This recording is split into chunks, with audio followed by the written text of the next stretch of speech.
All right, guys, welcome to Press X Podcast, episode 138. Thank you, as always, for being here with me, guys, and hanging out.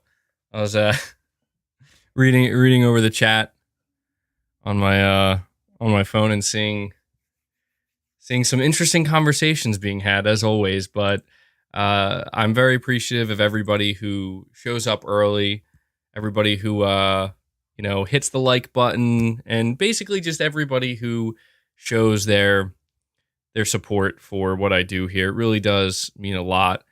And I don't want to go on too long about it. I don't know if sometimes I'm over the top with, thanking you guys, but I just feel like everybody should know. So first off, I hope everybody is having a good day so far, having a good Sunday. We have certainly some interesting topics to go over and discuss. We have quite a few different topics, which is actually really nice. There have been some weeks more recently where, there's not as much to go around, I guess you could say. So I'm really looking forward to many of the topics that we're going to discuss today.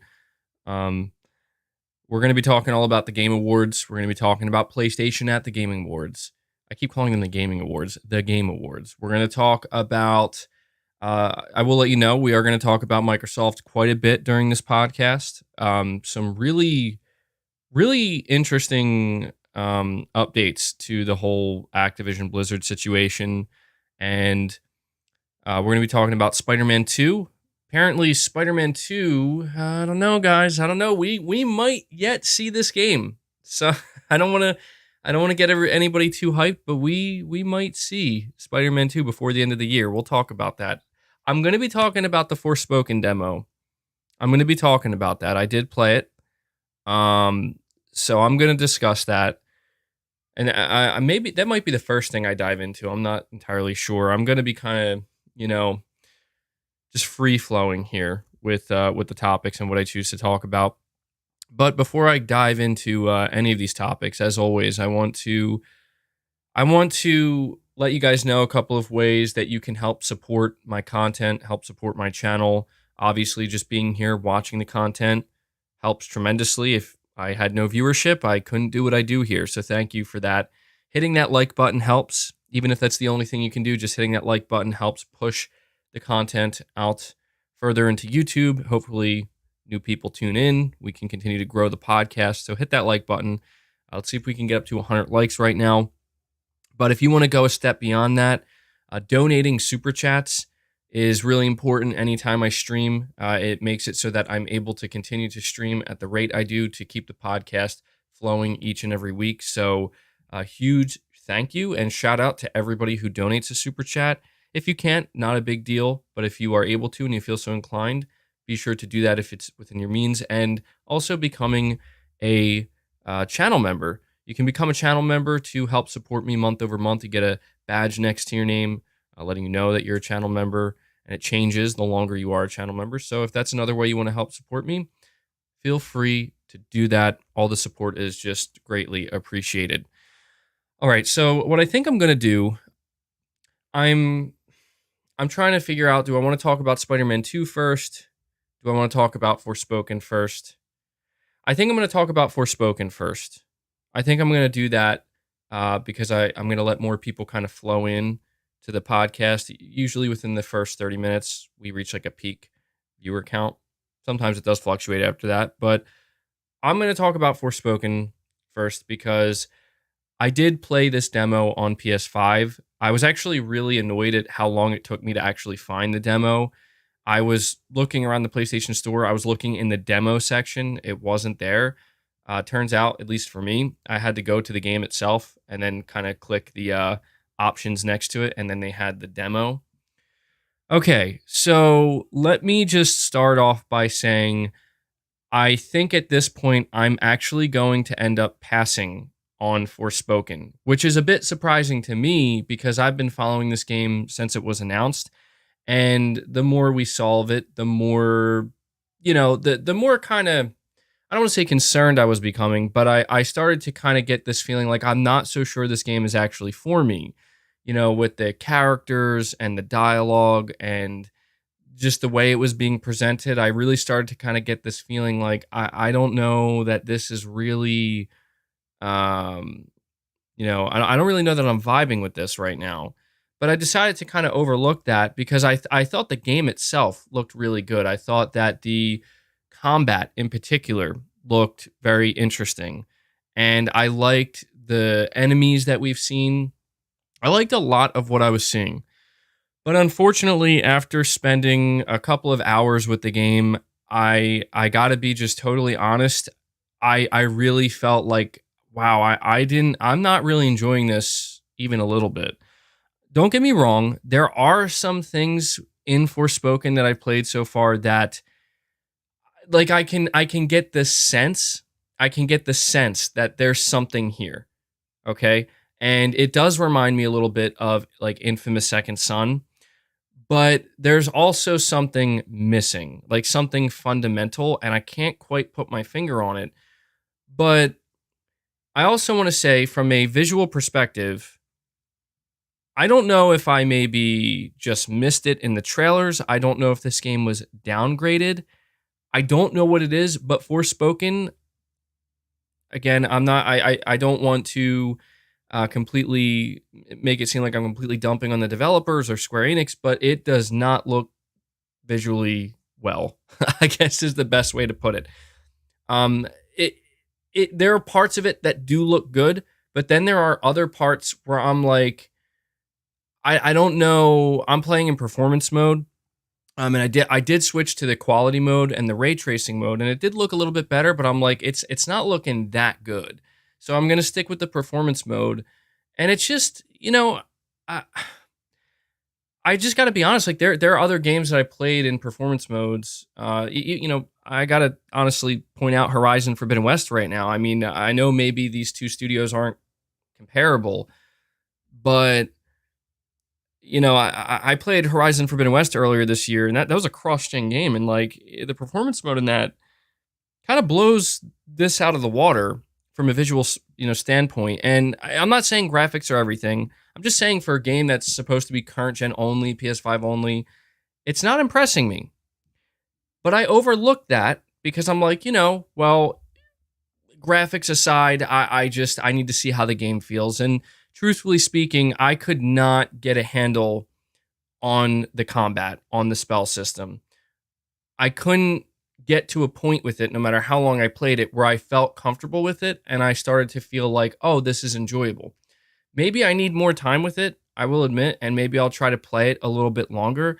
But it just really, the longer I play it, the more it really started to kind of dawn on me that I don't think this game is for me.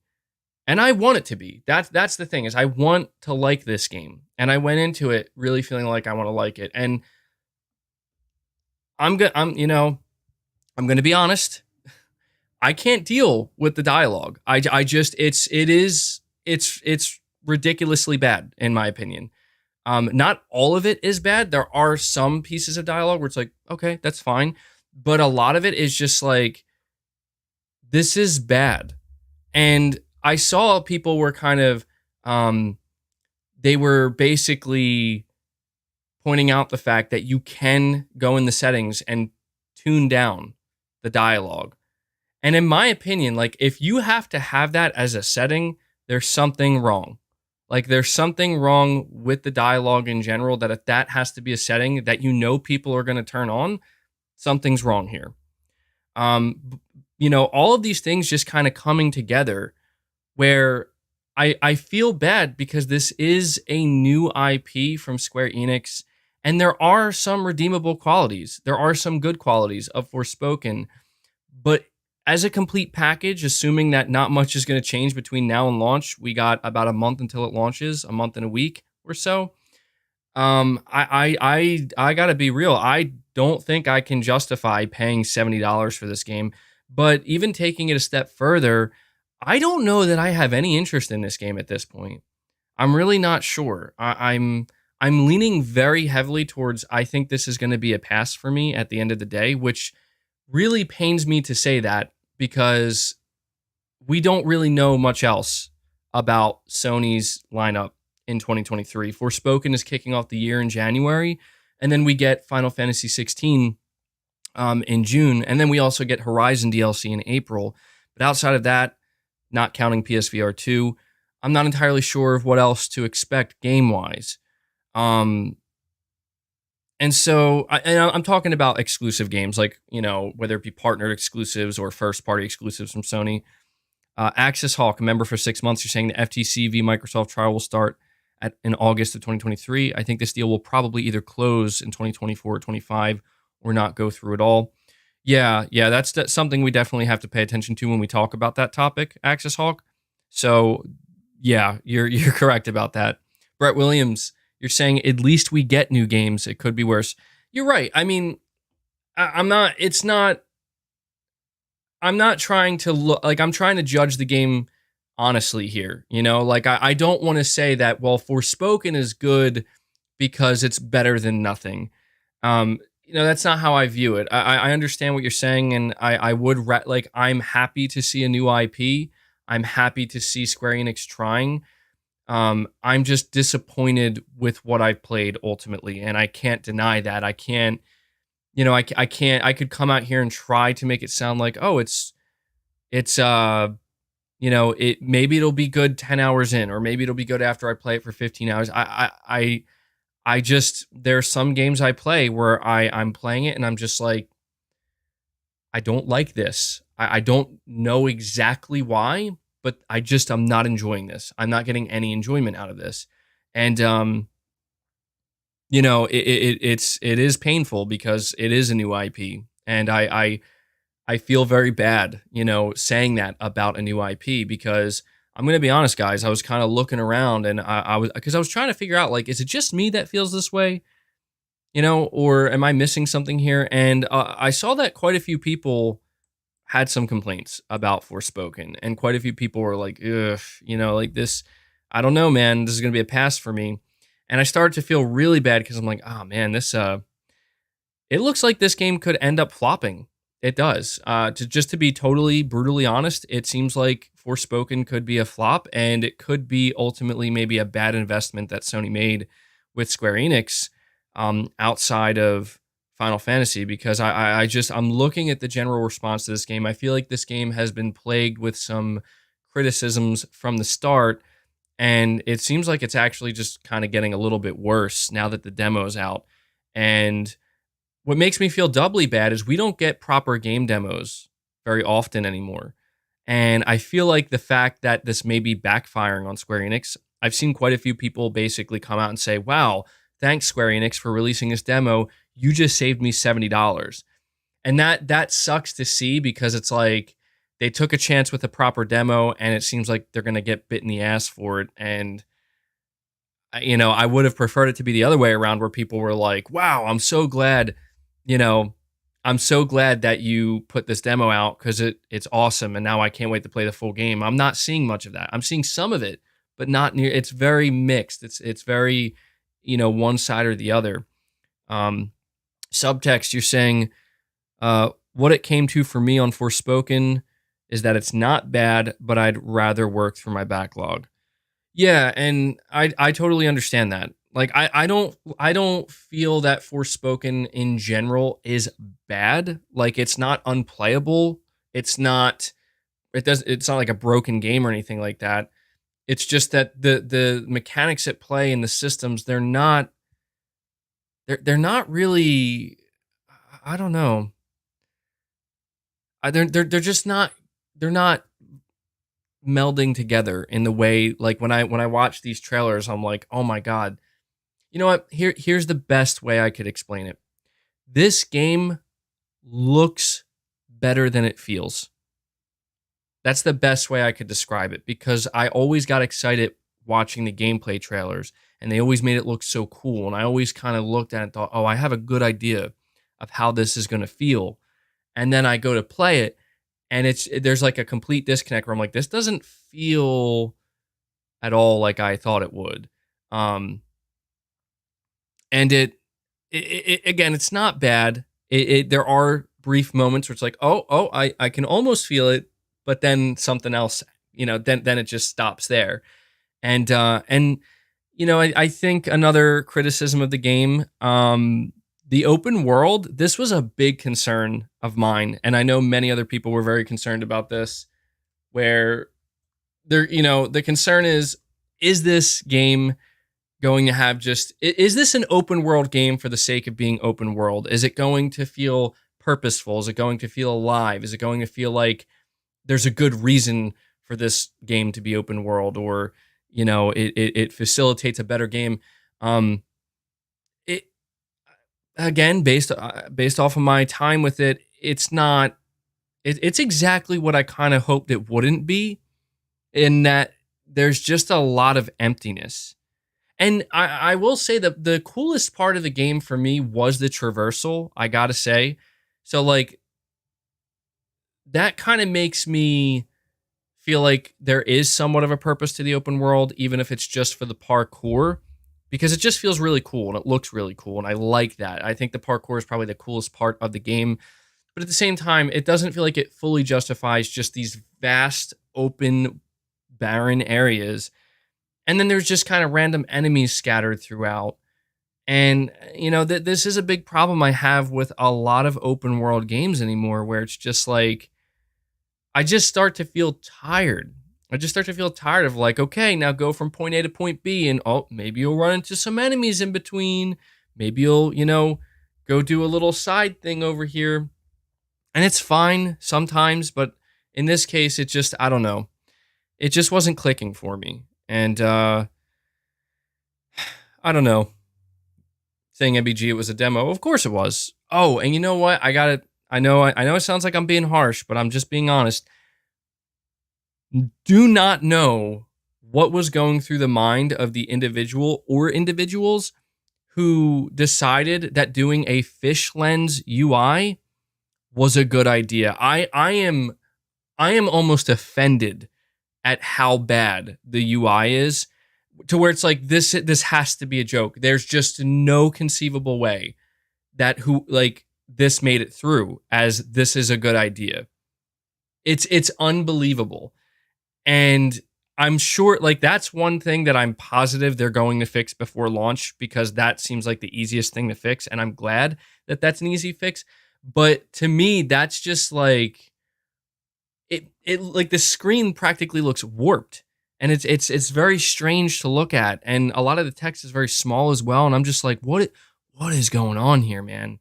Like, I understand that they felt the need, like, we have to stylize this game, everything has to kind of look flashy and whatnot, but there just comes a point where it's like, dude, you just went off a cliff. You just went off a cliff with this, and I'm not sure how this is supposed to be like a AAA, fully refined $70 title, and this is where I gotta come in, and I gotta lay the hammer down. I do. And again, I want you to understand, if you played the Forespoken demo and you loved it and you think it's awesome and you can't wait to buy it day one, keep in mind, I'm not criticizing you. Okay, like, everybody's opinions are different. All right, and I don't think there's any problem if you enjoyed the demo, feeling like you want to buy the game and support it. You should. But this is where I have to say that when we talk about games coming out priced at $70, okay, in my opinion, $70 is a lot of money. I feel like there are many things you could do with $70, whether you're rich, whether you're not rich, whether you're poor. $70 you can do many different things with. And if you're going to put $70 towards a video game, I feel like regardless of, again, how wealthy or not you are going to expect that the game feels like it was worth that $70. And I was very kind of disappointed when playing it to just ultimately feel like, I kind of can't believe that this is a game that's going to be sold at the same price point as many of the other $70 games that I purchased that, to me, very easily or in a very big way justified the $70 price tag. Not to say that the games were perfect, because we already talked about that. They're not. But to me, it just made me feel like I'm not really enjoying this game, and there's just no conceivable way I could see myself paying $70 for this game. I don't see that happening. And this is one of those rare instances where, I'm just like, maybe I'll play this game. Maybe I'll play this game when it comes out on PS Plus eventually, maybe extra or something. But yeah, I'm not feeling Forspoken, guys, and it was really it was difficult for me to kind of accept that because I was excited to play the demo. I was very much looking forward to this game, and I just don't like when there's a game that's coming out that I'm looking forward to and I'm excited about, and then it's just like, oh well, I better cross that off the list. But don't get me wrong, like I would much rather have it this way than I don't know. It would have been very interesting. It would have been very interesting if I paid $70 for Forspoken and then like a couple hours in just started to realize like, oh my god, I don't like this game. I see somebody asking, did I buy the Callisto Protocol? Yeah, I did. And actually I'm really enjoying the Callisto Protocol. Like this is one of those times where I'm feeling a bit disconnected, where I've seen that there are a lot of people with some serious criticisms towards Callisto Protocol, and I will admit, like at first there were some hiccups. Again, like I talked to you guys about the melee combat, but I actually kind of got used to it. But it actually turns out that I spend most of my time in the game actually just shooting, and I like the shooting mechanics in the Callisto Protocol, and so I've really been enjoying the Callisto Protocol. I think I'm very close to the end. I've been taking my time with it, and I don't know. See somebody saying, I knew MVG would like the Callisto. He hates open world. It's one long corridor. I mean, dude, maybe that is it to a degree, but I don't know that I can fully agree with that because I've played quite a few open world games that I really did enjoy. But I do sit here and I wonder, like, what would Forspoken be like if it was a linear game? The reality for me is the big draw for me with Forspoken was the combat. That was the big draw for me. And when I started to play it and I'm realizing like I'm not feeling this combat, like I'm just not feeling it. It doesn't feel nearly as good as I thought it would. That's what killed it for me at the end of the day. To whereas with the Callisto Protocol, there are quite a few things about it that I knew what I was getting. Like I knew this was a linear game. That's a green check mark for me. I knew that this was a horror game. That's a green check mark for me. I knew that this was a very cinematic game. Green check mark for me, very story heavy. And I was a little bit, concerned about what's the gameplay ultimately going to be like. And at first, the melee wasn't doing it for me, but the fact that I then immediately went into, oh, here's your handgun, and here's your shotgun, and here are the upgrades for it. Then it's like, oh, okay, I'm enjoying that. And I don't know. I'm sure that there are certain spells and certain things that you will come across in Forspoken that I would probably enjoy more. But yeah, I'm just right now, guys. I think I'm feeling like I'm likely going to pass on Forspoken. I could change my mind. I could, by the time the game comes out, be like, you know what? I'm not playing anything else right now. I'll take a chance on it. But before I do that, I'll probably play the demo again if it's still out. I'm assuming it'll still be out, just to kind of go through it one more time. But yeah, right now I think Forspoken's looking like a pass for me, unfortunately. And this is a game that I was really rooting for a long time, so it is pretty disappointing. Let me see. Broccoli Rob, you're saying if I were in charge of Square, knowing the lukewarm reception Forspoken has, I would 100% try to attach a demo to Final Fantasy 16, to the sale of Forspoken. Yeah, I actually agree with that. It's a little bit cheap, but at the same time, it's like, I think it would help. Like I'm in fear for Forspoken right now. I am. I get this sense that this game is potentially going to flop. I'm not saying that I want it to, right? Like I would prefer this to be a situation where it's like maybe the game is really good in the eyes of most people and they enjoy it, and it just happens to be a game that's not for me and it does well. But I kind of am getting the feeling that, I played a lot of different games. And you just sometimes get a sense of these things. Like Another example is I can understand the criticisms that people have of Callisto Protocol. Like, I can understand why there are probably people who had different expectations, or the game didn't live up to some of their expectations, and because of that, they're like, "Yo, to me, this game wasn't worth 70." I can see that in the game. I don't necessarily feel that, but I can identify it. And I feel like with Forspoken, I'm identifying something that, okay, not only am I seeing it, and I can see the issue, but I'm in agreement with, what people are saying about these issues as well. Um, so I don't know. I'm hoping that at the end of the day, it's not like a complete flop, but I don't know that I'm confident that Forspoken is going to become like a new, AAA franchise or series for Square Enix. So we'll see, man. We'll see. But those are my thoughts on Forspoken. I'm gonna move right along now, though, to talk about Spider-Man 2. I'm gonna try to keep some of these topics flowing a little bit quicker because we do have a lot to talk about. Um, Edward Jordan, a member for 20 months, you're saying, MBG, can we take a minute and give praise to the Decima engine? It's looking incredible in Death Stranding 2, the trailer, and gets me excited for Burning Shores DLC. Absolutely, dude. Absolutely. That was the thing that I was paying close attention to when looking at some of these screenshots and rewatching the trailer at 4K is, I mean, the Decima engine looks insanely good. I've seen some people basically criticizing Death Stranding 2, saying it doesn't look that good or that different. Well, first of all, we need to acknowledge that Death Stranding was already kind of a photorealistic game. I mean, the character models and that game in general already looked beautiful. The Decima engine running on the PS4 Pro looked amazing.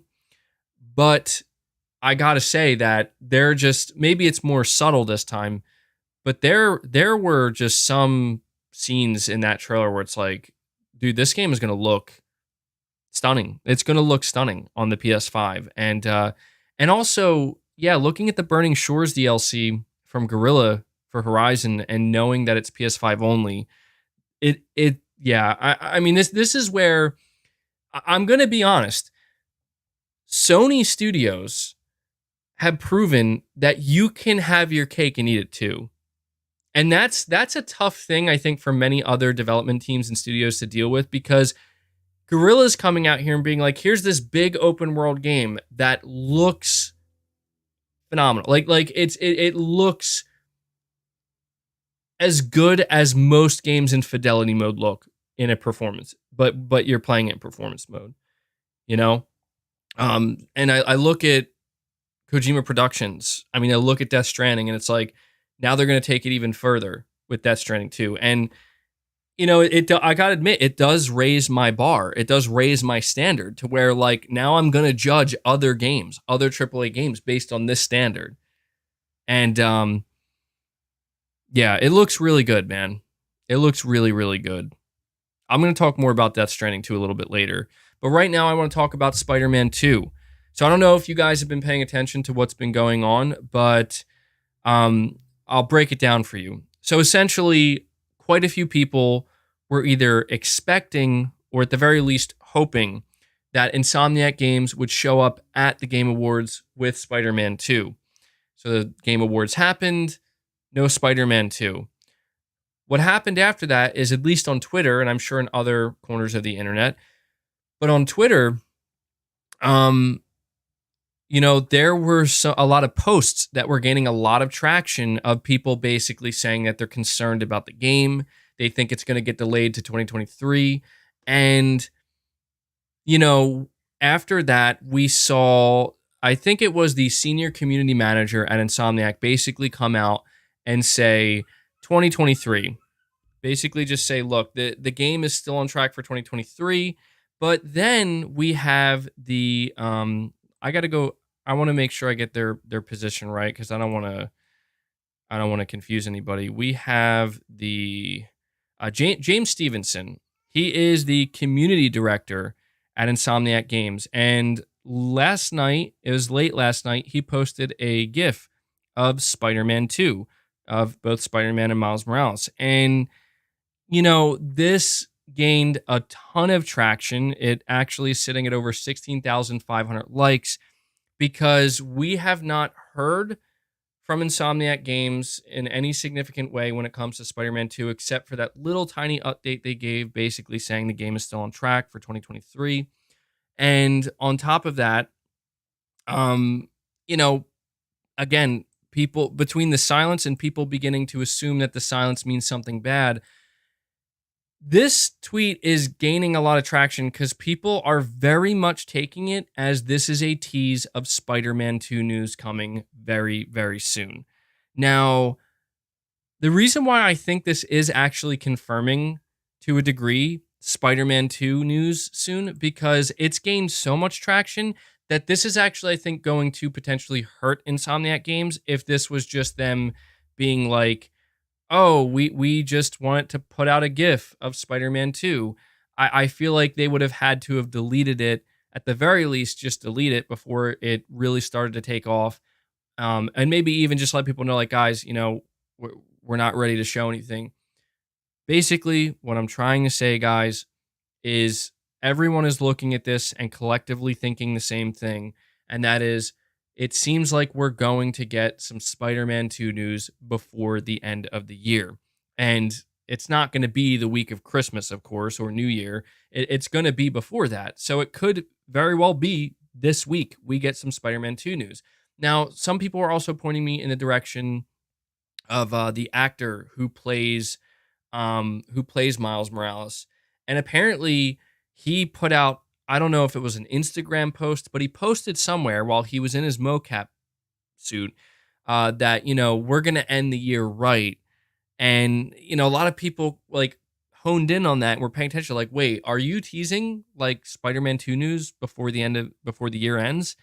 And all I'm saying is that all signs point to Spider-Man 2 news of some. I want to say maybe like a new trailer coming out at the end of the before the end of the year. I could see it coming this week. And if that happens, if that does happen, then I don't know, man. In my opinion, between how good of a presence and how good of a job Sony did at the Game Awards, and then if they actually end the year with like, by the way, guys, before we go into 2023, here's a new Spider-Man 2 trailer.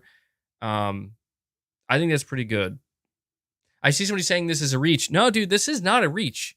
Like I'm telling you, this is not a reach. There are articles being written up about it. The community director at Insomniac, again, like this is the community director. This is the person who's supposed to be trained to interact with social media. It's one thing when a developer says something and then maybe it gains too much traction and then people feel like, oh, well, people took what this developer said and they blew up. It's another thing when you get like a community manager where, again, it's their job to interact with the community and basically they get everybody hyped. It would then be their job to cool it down and bring it down.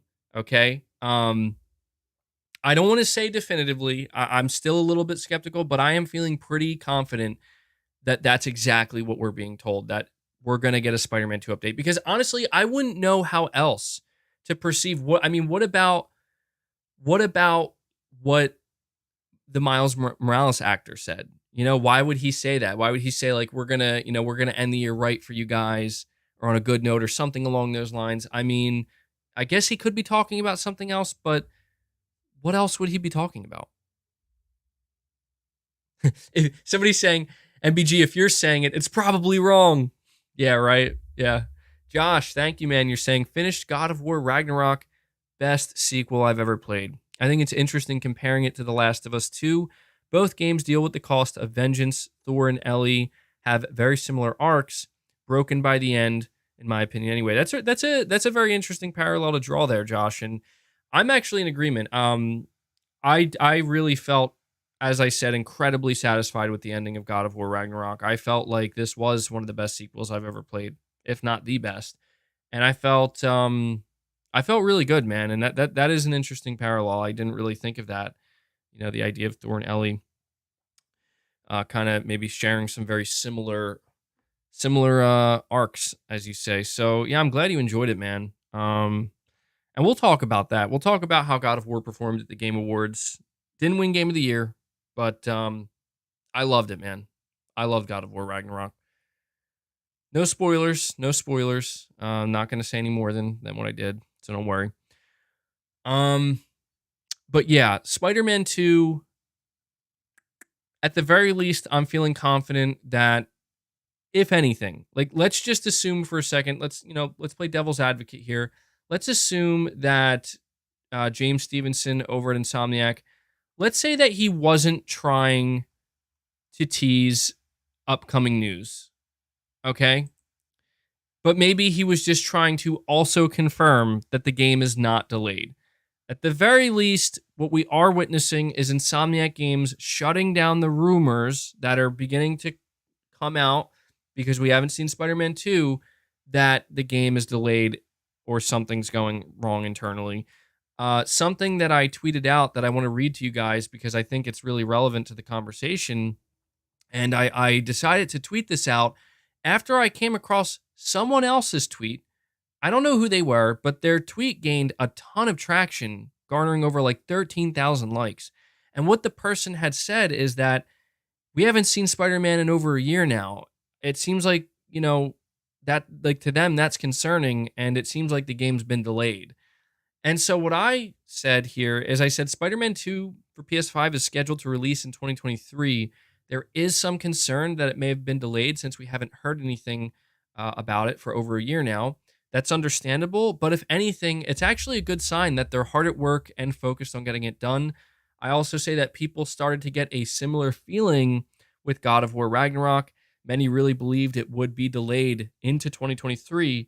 Turns out the silence was because the team was locked in and laser focused on crossing the finish line before year's end.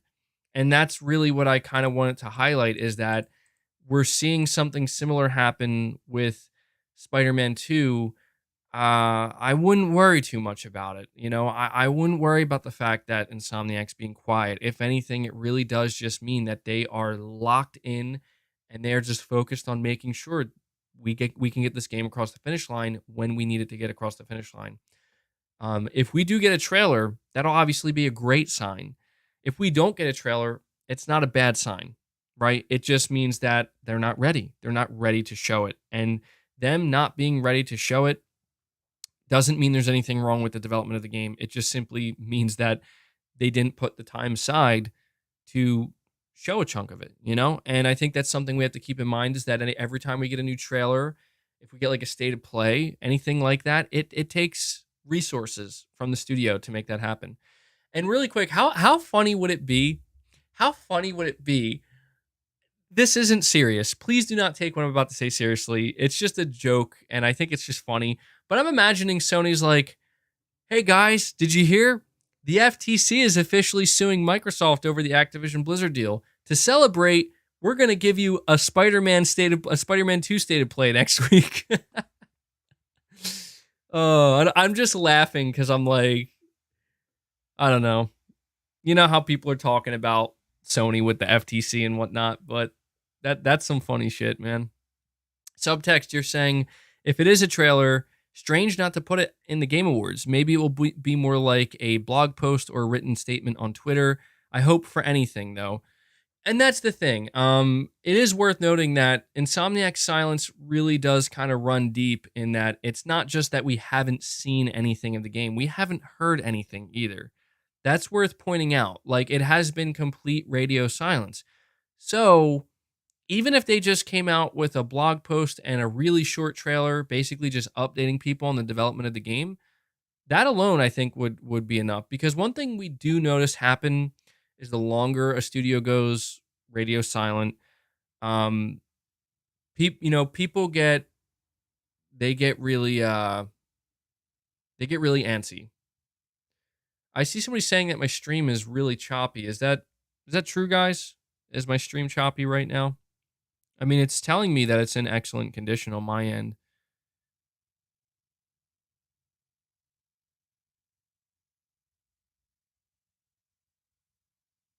I might not be me, guys.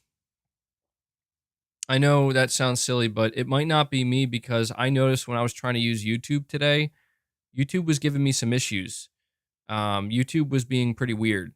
So I haven't changed anything on my end. My internet connection is fine. It says the stream is in excellent condition. It's all green. So I see most people are saying it's good. You're saying I have to up the resolution? My resolution's locked at 1080p 60, so it could be on YouTube's end here. But a lot of people are saying it looks good, so all right, not too worried about it. Um, so yeah, not to go on too long about Spider-Man 2, because frankly, there isn't that much to say about it. Um, I'm gonna look. I'm just gonna tell you guys what I'm gonna do, and you can decide if you want to follow. I'm gonna go into this upcoming week thinking I'm expecting to hear something about Spider-Man 2. I'm not gonna sit here and say I'm fully expecting a gameplay trailer or anything major. I'm just simply gonna say that with Insomniac seemingly deciding to tease some things out, and between what the actor who plays Miles Morales said, I'm gonna go into next week. Well, actually, let me see. How much time do we have here? Well, so Monday through Friday next week is between the 12th and the 16th.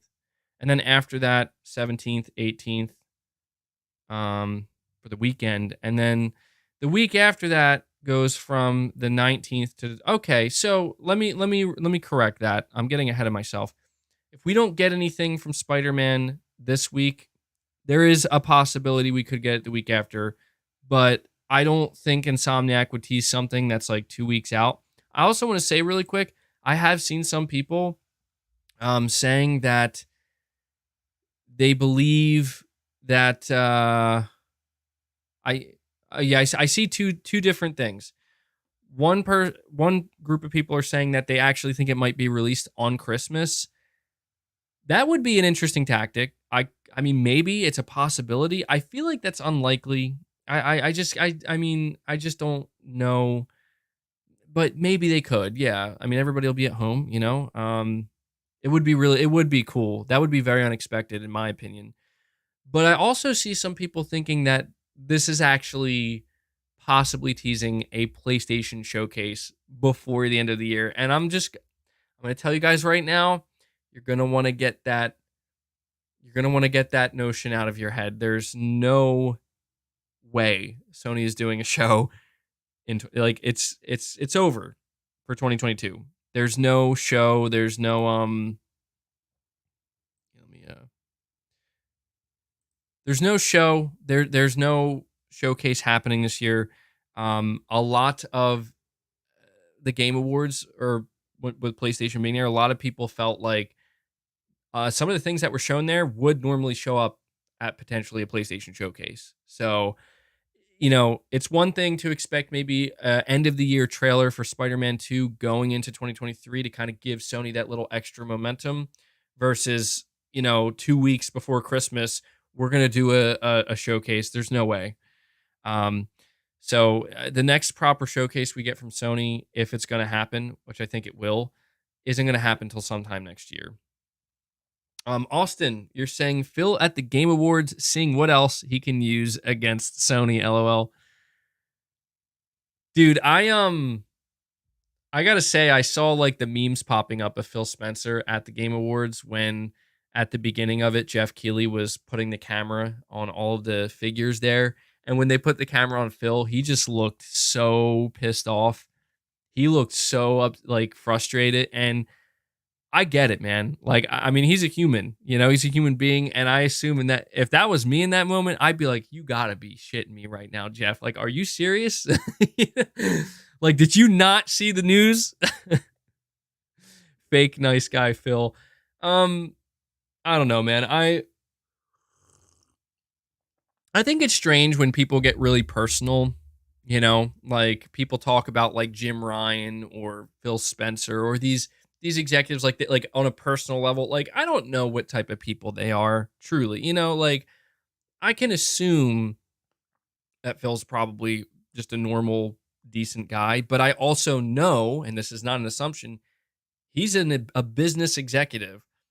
at one of the biggest corporations in the world. You know, like you're going to be a certain way if you choose to be in that position. Same thing with Jim Ryan, you know, like I have no idea what Jim Ryan's like in, you know, in his everyday life. He could be the nicest dude alive, you know, but when he's in work mode, he might be like, this is business, this is my job, you know, and it's not about being a nice guy or a bad guy, it's about business. And that's where I think just sometimes it is kind of funny to you know, it's a good example of this is like I came across this article and I want to talk about this with you guys. This will be the next topic, just because it's really interesting to me.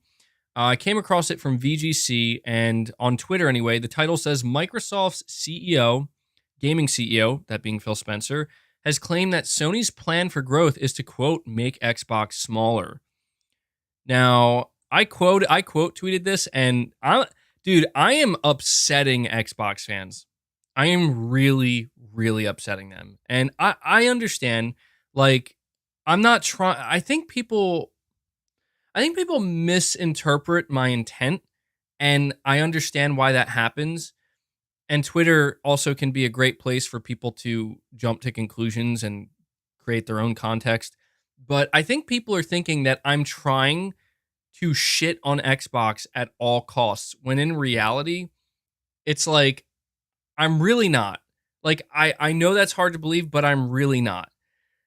So anyway, I quote tweeted what, this idea or this quote that Phil Spencer says Sony's plan for growth is to, quote, make Xbox smaller. And I said here that this sounds like bullshit to me. I said the last time I checked, Xbox did everything that Sony did throughout all the generations. They even started to turn the tide a little bit with the Xbox 360, but then they completely dropped the ball and didn't recover in 2013. That wasn't Sony's fault. It's Microsoft's fault they are in this position. I said I think it's also laughable that this is coming from the company that is literally buying entire publishers compared to Sony, who has been buying individual studios, most of which they have worked with closely over the years. Now, believe me when I tell you, a lot of people very very unhappy that I said that. So I figured what we could do here is we could go over this entire article. It's not too long. It's actually pretty short. It's actually very short, and I just want to read it and give it the entire context. So it says here, in the latest war of words over its proposed acquisition of Activision Blizzard, Microsoft's gaming CEO has claimed that Sony's plan for growth is to make Xbox smaller.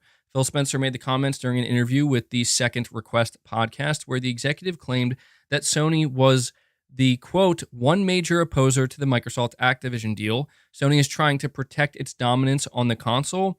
The way they grow is by making Xbox smaller, end quote.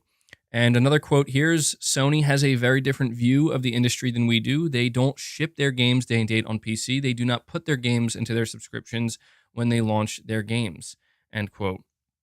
And so it says here that the ongoing battle over the deal would see Microsoft take the reins of Activision Blizzard, and U.S. regulators. It's going over all the stuff here. So, quote, quote, Sony is leading the dialogue around the deal, why the deal shouldn't go through to protect its dominant position on console. So the thing they grab onto is Call of Duty, end quote. This is what Phil Spencer said. And he's also saying, quote, the largest console maker in the world, raising an objection about the one franchise that we've said will continue to ship on the platform. It's a deal that benefits customers through choice and access, end quote. Now, I think that this to me is kind of fascinating, because if there's one thing that is beginning to change, because I know how people get, they're like, we're still talking about the Activision Blizzard thing. Yeah, and unfortunately, now that the FTC is getting ready to sue Microsoft, and they're not even going to go to court, apparently, or it's not even going to start until August of next year, this is going to be going on for a very, very long time. And that is, in my opinion, extremely unfortunate, because I'm not looking forward to it. However, the one thing that's really changing here with all of this is Microsoft is taking the gloves off, and so is Phil Spencer. This is Microsoft. You're going to see them, not just Phil Spencer, but the entirety of Microsoft. They're now going to begin campaigning against Sony. And it's understandable, because Sony is the one that is currently a thorn in their side. It is insane to think that something that occurred this week, something that actually occurred this week, is we had both Nintendo and Valve come out and say, yeah, we signed the 10-year deal for Call of Duty, no problem. We have no issue with that. And Microsoft being like, see, like, we're not, the competitors are fine with this. Sony's the only one that's being kind of bitchy right now. And then it's just so funny to think that just when you think, well, maybe this is where the tide turns in Xbox's favor, that's looking pretty good for them, right? Boom, next day, FTC is suing Microsoft, and things just got fucking real.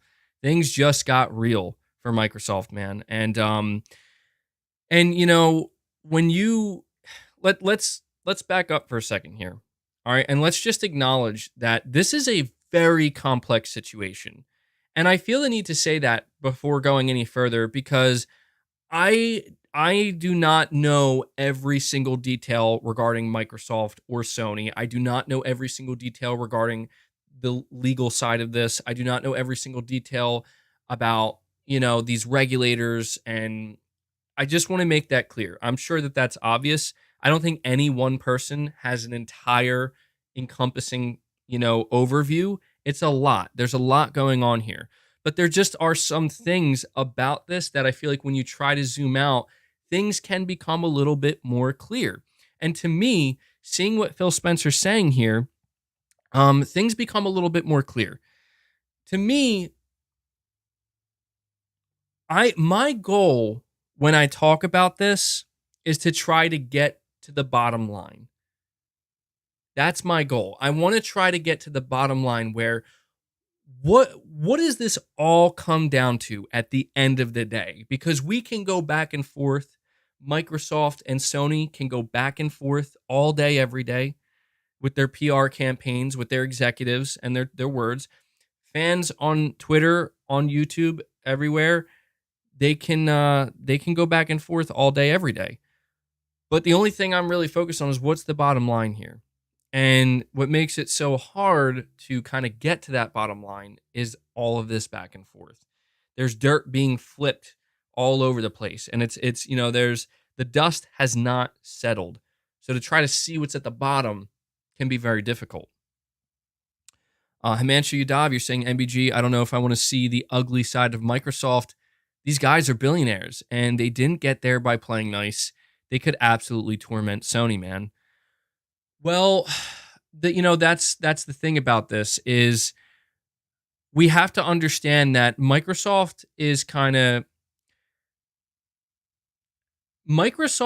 you're right. Like, they are very powerful, but they are in no position right now, nor will they be in that position for quite a few years to come to be able to, I guess, as you say, torment Sony. Because we do have to understand that these are human beings at the end of the day. I know we talk about it as like, oh, these are just businesses and they're always just going to make business moves. And that's true, like, I think 99% of the time. But we do also have to understand that these are human beings, and there is, to a degree, a certain amount of emotion involved. And that emotion at some points can affect decisions being made.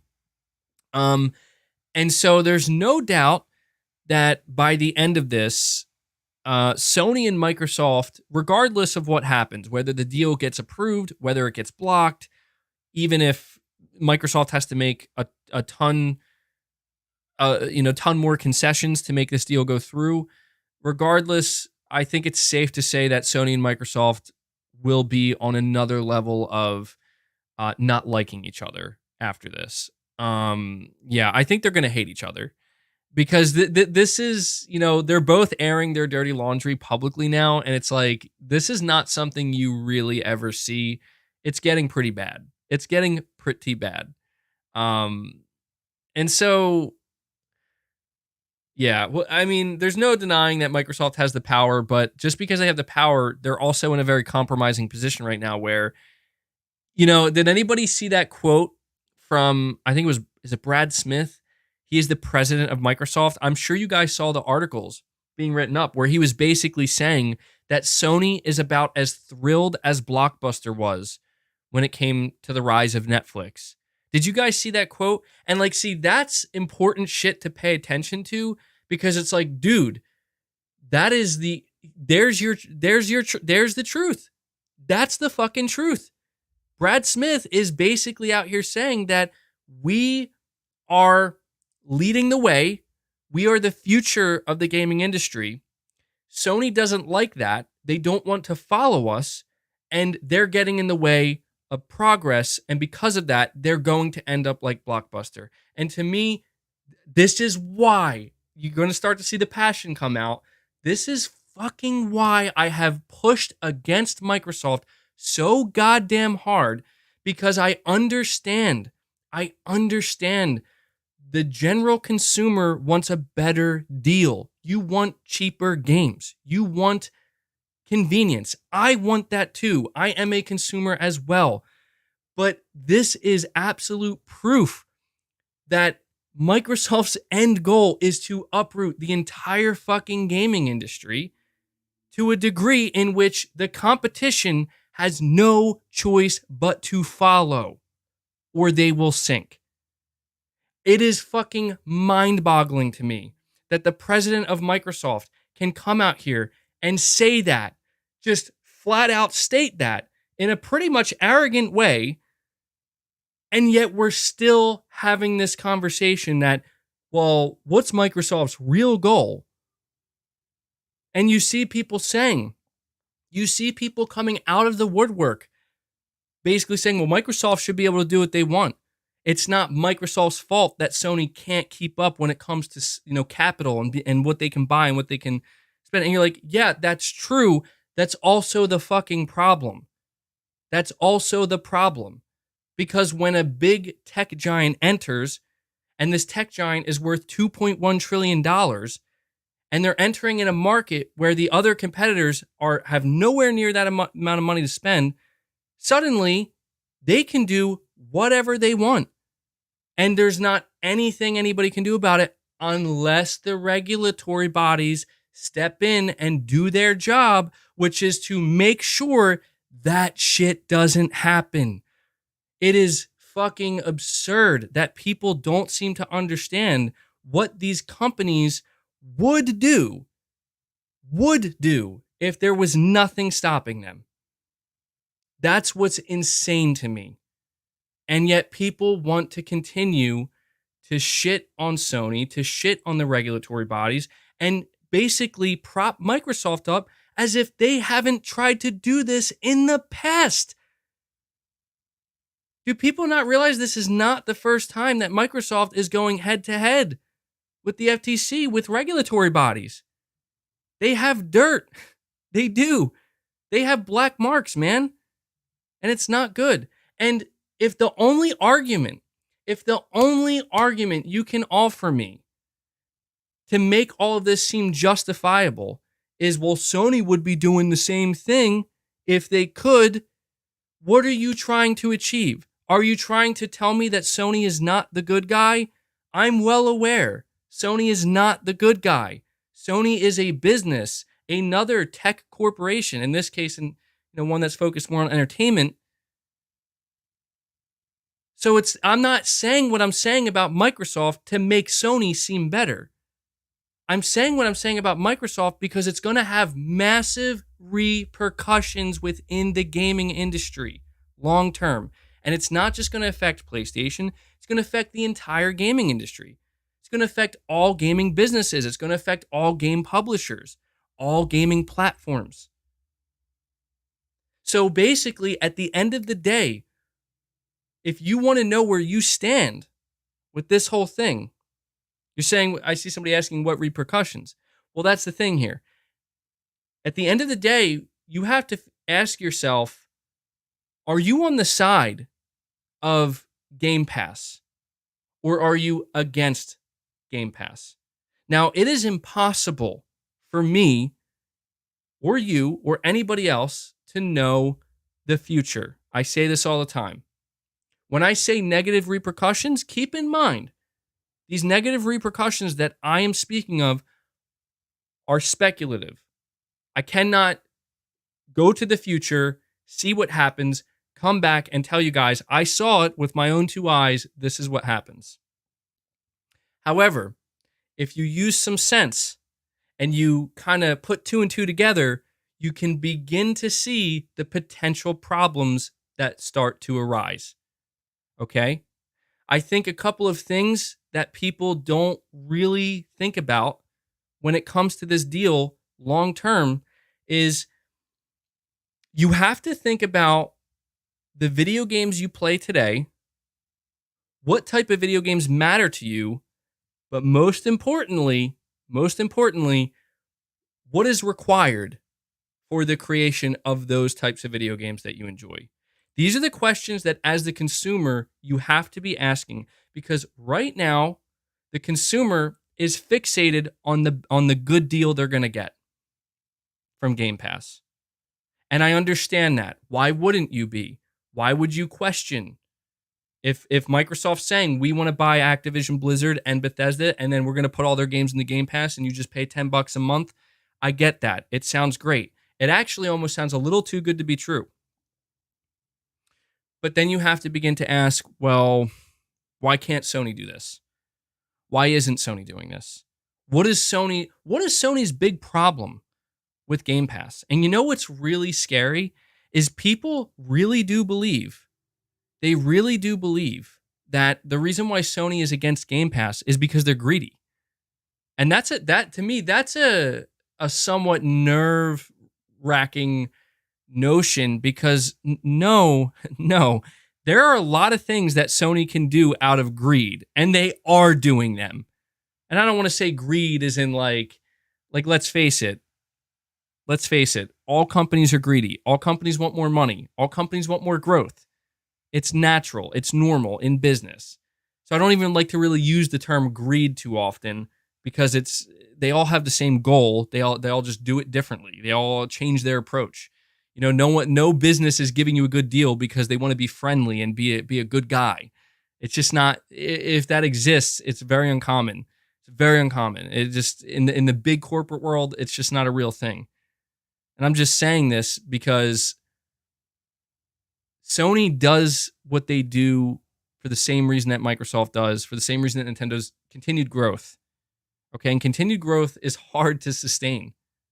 And so when you take a moment to realize that Sony isn't saying what they're saying about their AAA game production and the fact that they can't afford to put their games onto PlayStation Plus, they're not saying that out of greed. They're saying that because it's true. I need to remind people what happened to Microsoft during the Xbox One generation. Microsoft approached the Xbox One generation the same exact way Sony did, where we're going to make big AAA games for our platform, and we're going to hope that we can sell enough to either break even, but hopefully make a profit on these games. Microsoft could not sell enough hardware, and they certainly could not sell enough games to justify the amount of money they were putting into their AAA game production. So they had no choice but to find a different way. And Microsoft's different way was, how about a subscription service? But it wasn't just, the question you'll then ask yourself is, well, if Microsoft couldn't afford to develop big AAA games and sell them at a loss, how the hell can they still afford to develop even bigger AAA games and buy publishers and sell them at an even bigger loss with a $10 subscription plan? It's because the idea, it's all in the numbers. The idea is eventually Microsoft will grow Game Pass to a point where they will make more money year over year, recurring revenue, that they can basically not only afford all of these games, but make a profit on all of them, even putting them into a subscription service. Now, I need to point out that no one has ever achieved this in the gaming industry. And Microsoft is on track to try to be the first one to do it. And there are people who believe in this. In fact, a lot of Xbox fans will argue. They would argue with me, and they'd probably argue with you, where they're like, "Well, what's the problem?" And that's the thing: is there's no guarantee. An Xbox fan cannot guarantee that there wouldn't be a problem, and I cannot guarantee that there would be a problem. However, going based off of my intuition and what I know about the world, there's bound to be some fucking problems with that. And to me, the biggest problem is that it's just simply not going to result in even higher quality games or games that are at the same quality level. I don't like, there's a reason why Microsoft is feeling like they have to literally buy publishers to buy these games because they can't make them themselves. So if they buy the quality, at that point, it's Microsoft's job to do what? To do what? To maintain the quality. Let me ask you something. Has Xbox proven that they know a flying fucking thing about maintaining quality? Or have they done nothing but prove that they know how to destroy quality? Because I'm going to be honest. People are all over here all fixated on Call of Duty. Call of Duty. Even Sony obsessing over Call of Duty. Has anybody taken a second to think, what could Call of Duty look like 5 years underneath Microsoft? That's a serious question. What could it look like? And people want to say, dude, that's just fanboy nonsense. You're just trying to shit on Xbox. No, Xbox shit on themselves. Take a good hard look at Halo Infinite. That was their shooter. Actually, it wasn't even originally theirs. They bought it. I think they kind of undercut Apple, if I'm not mistaken. Could be remembering that wrong. But they took Halo, they said it was theirs, and look at where it led. Halo was Bungie's. Halo was Bungie's. Bungie was responsible for the success of Halo, not Microsoft. Microsoft funded it. But the second Bungie was gone, look at what happens. And this is why I'm trying to say, like, these people can cheer on all day Microsoft Bethesda, Microsoft Activision Blizzard, Game Pass. I get it. Great deal. It's very enticing. I can get all those games for $10 a month. Oh man, $15 a month, even still, that sounds great. And I gotta agree. Yeah, $70, I said earlier, is a lot for a game, isn't it? But let's just ignore everything that came before it. Because surely, history is not bound to repeat itself. Nope, no chance. People think that I defend Sony because I'm a shill, because I'm some kind of Sony defense force that's like, you can't talk bad about Sony. There's only one reason and only one thing that I defend underneath Sony. And it's as simple as they have talent. They know how to facilitate talent. Most importantly, they know how to maintain quality consistently. This is what Sony knows how to do. Microsoft has proven they do not know how to do this. So at the end of the day, when people want to get into the arguments about, well, Sony did this, and Sony did that, and Sony paid for this, and Sony paid for that, and Sony bought this studio, and Sony bought that studio, at the end of the day, all I want people to think about is not Starfield, is not Redfall, is not these games that are coming relatively soon. I want people to think a little bit further than that. I want people to think about Microsoft's history. I want people to think about the number one issue that Xbox as a brand has faced over the decades. And I want to just simply ask, do you believe truly that the problem has been rectified?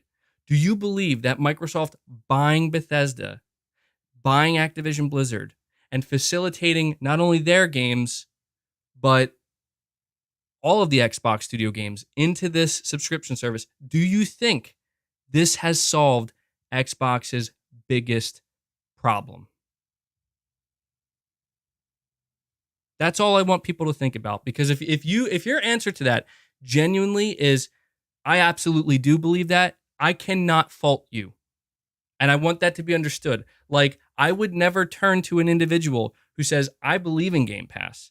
I believe in Microsoft and what they're doing and the future that they're basically buying into and that they're fighting for against Sony. I can't fault you, because if you really believe that, then we both are in the same boat where we have to sit back and watch. Let's see. The one thing I've always said, and this is where things do become a little bit more complicated. That's the problem sometimes about trying to get to the bottom line. It turns out the bottom line is not as simple as we want it to be. What did Microsoft do this past week? What did Microsoft do? They raised the price of their games.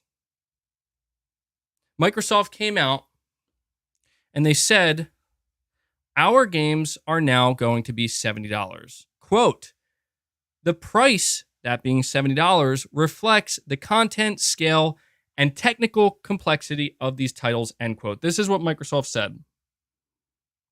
Now, if I were to say, well, Sony did this exact same thing for the exact same reason that Microsoft is now. Oh, but hold on, MBG. You see, it's okay for Microsoft to do this and raise the price of their games to $70 because, dude, they're putting their games in the Game Pass. You can still get these games day one. And I've actually seen some people basically saying that Microsoft just made Game Pass look even better. And the only question that I'm asking, you see, this is where Microsoft, they just know how to fucking turn people, man. And I got to give Microsoft credit, dude. They know how to work the PR. That's one thing underneath Phil Spencer they have absolutely changed. The only question that I'm asking is, Microsoft, are your games even going to be worth $70? Because Sony, last time I checked, puts out some of the highest quality games in the industry. And even then, a lot of people feel like Sony, you got to be on point in order for this to feel like it's worth $70. And if you're not, well, it's going to be a bad time. And I just think it's quite humorous that Microsoft is the one that's talking about, well, we don't want to raise prices and we got to keep in mind people's difficult times. And they know they can do this and get away with it scot-free because Game Pass. And I can't argue against that. You know that? Microsoft's even got me by the balls. I can't say shit. Because it's like, if somebody says to me, well, dude, I'm not paying $70 for games. You're right. You're not paying $70 for games. You're paying $10 a month. So let me ask this question.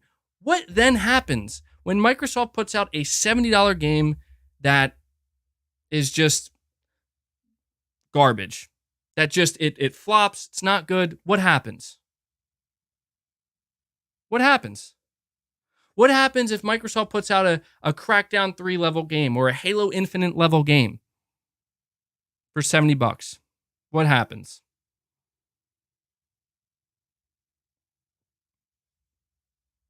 I got quite a few super chats here I have to get to.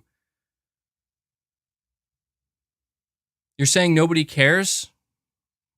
Is what? Yeah.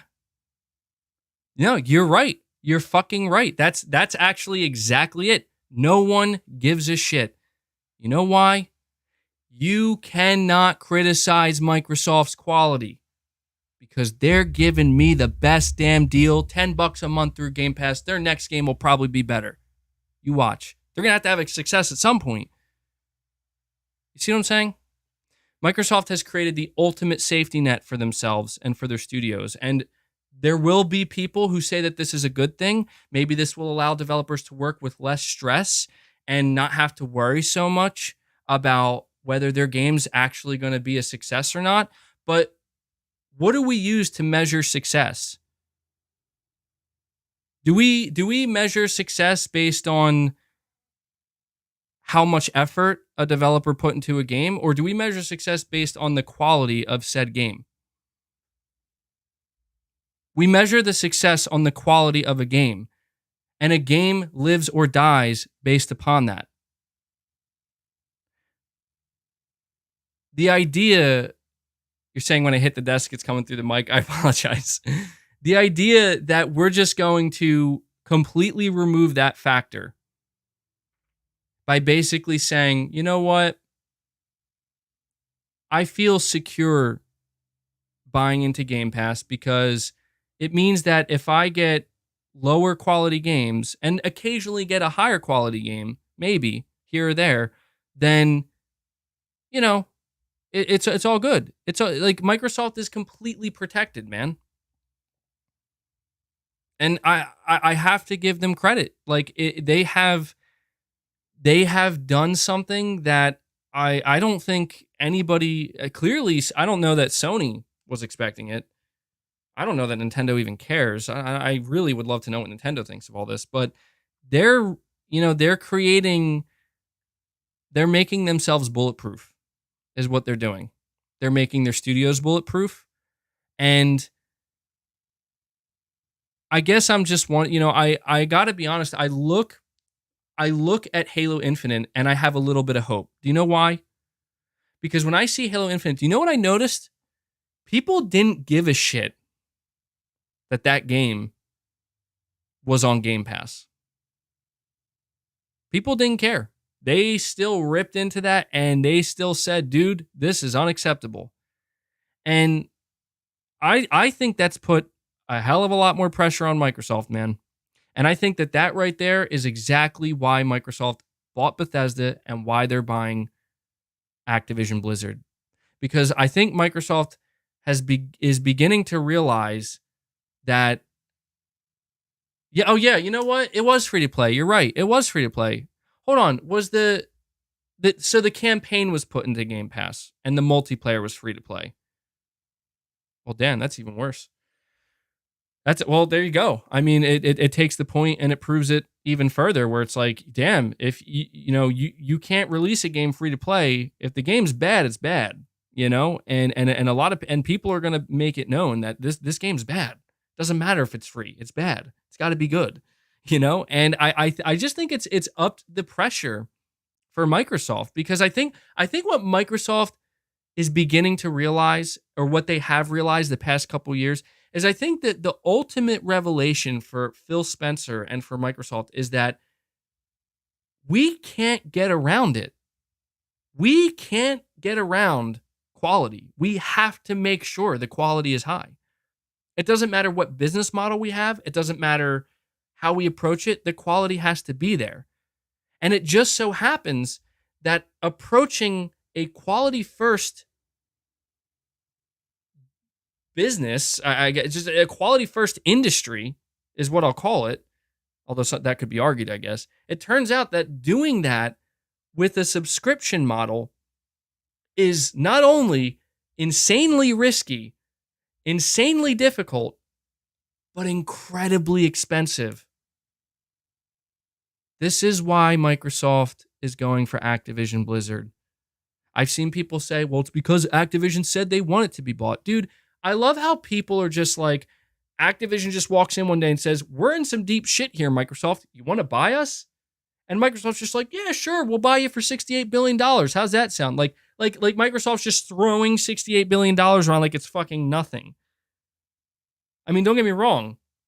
They're worth trillions of dollars, but that ain't nothing. That's a big move that has to have a lot of thought behind it. And to me, it's just become clear that the whole thought process behind it is very simple. It really is. It's a lot simpler than maybe even I'm making it sound. And it's that Microsoft realizes they need higher quality.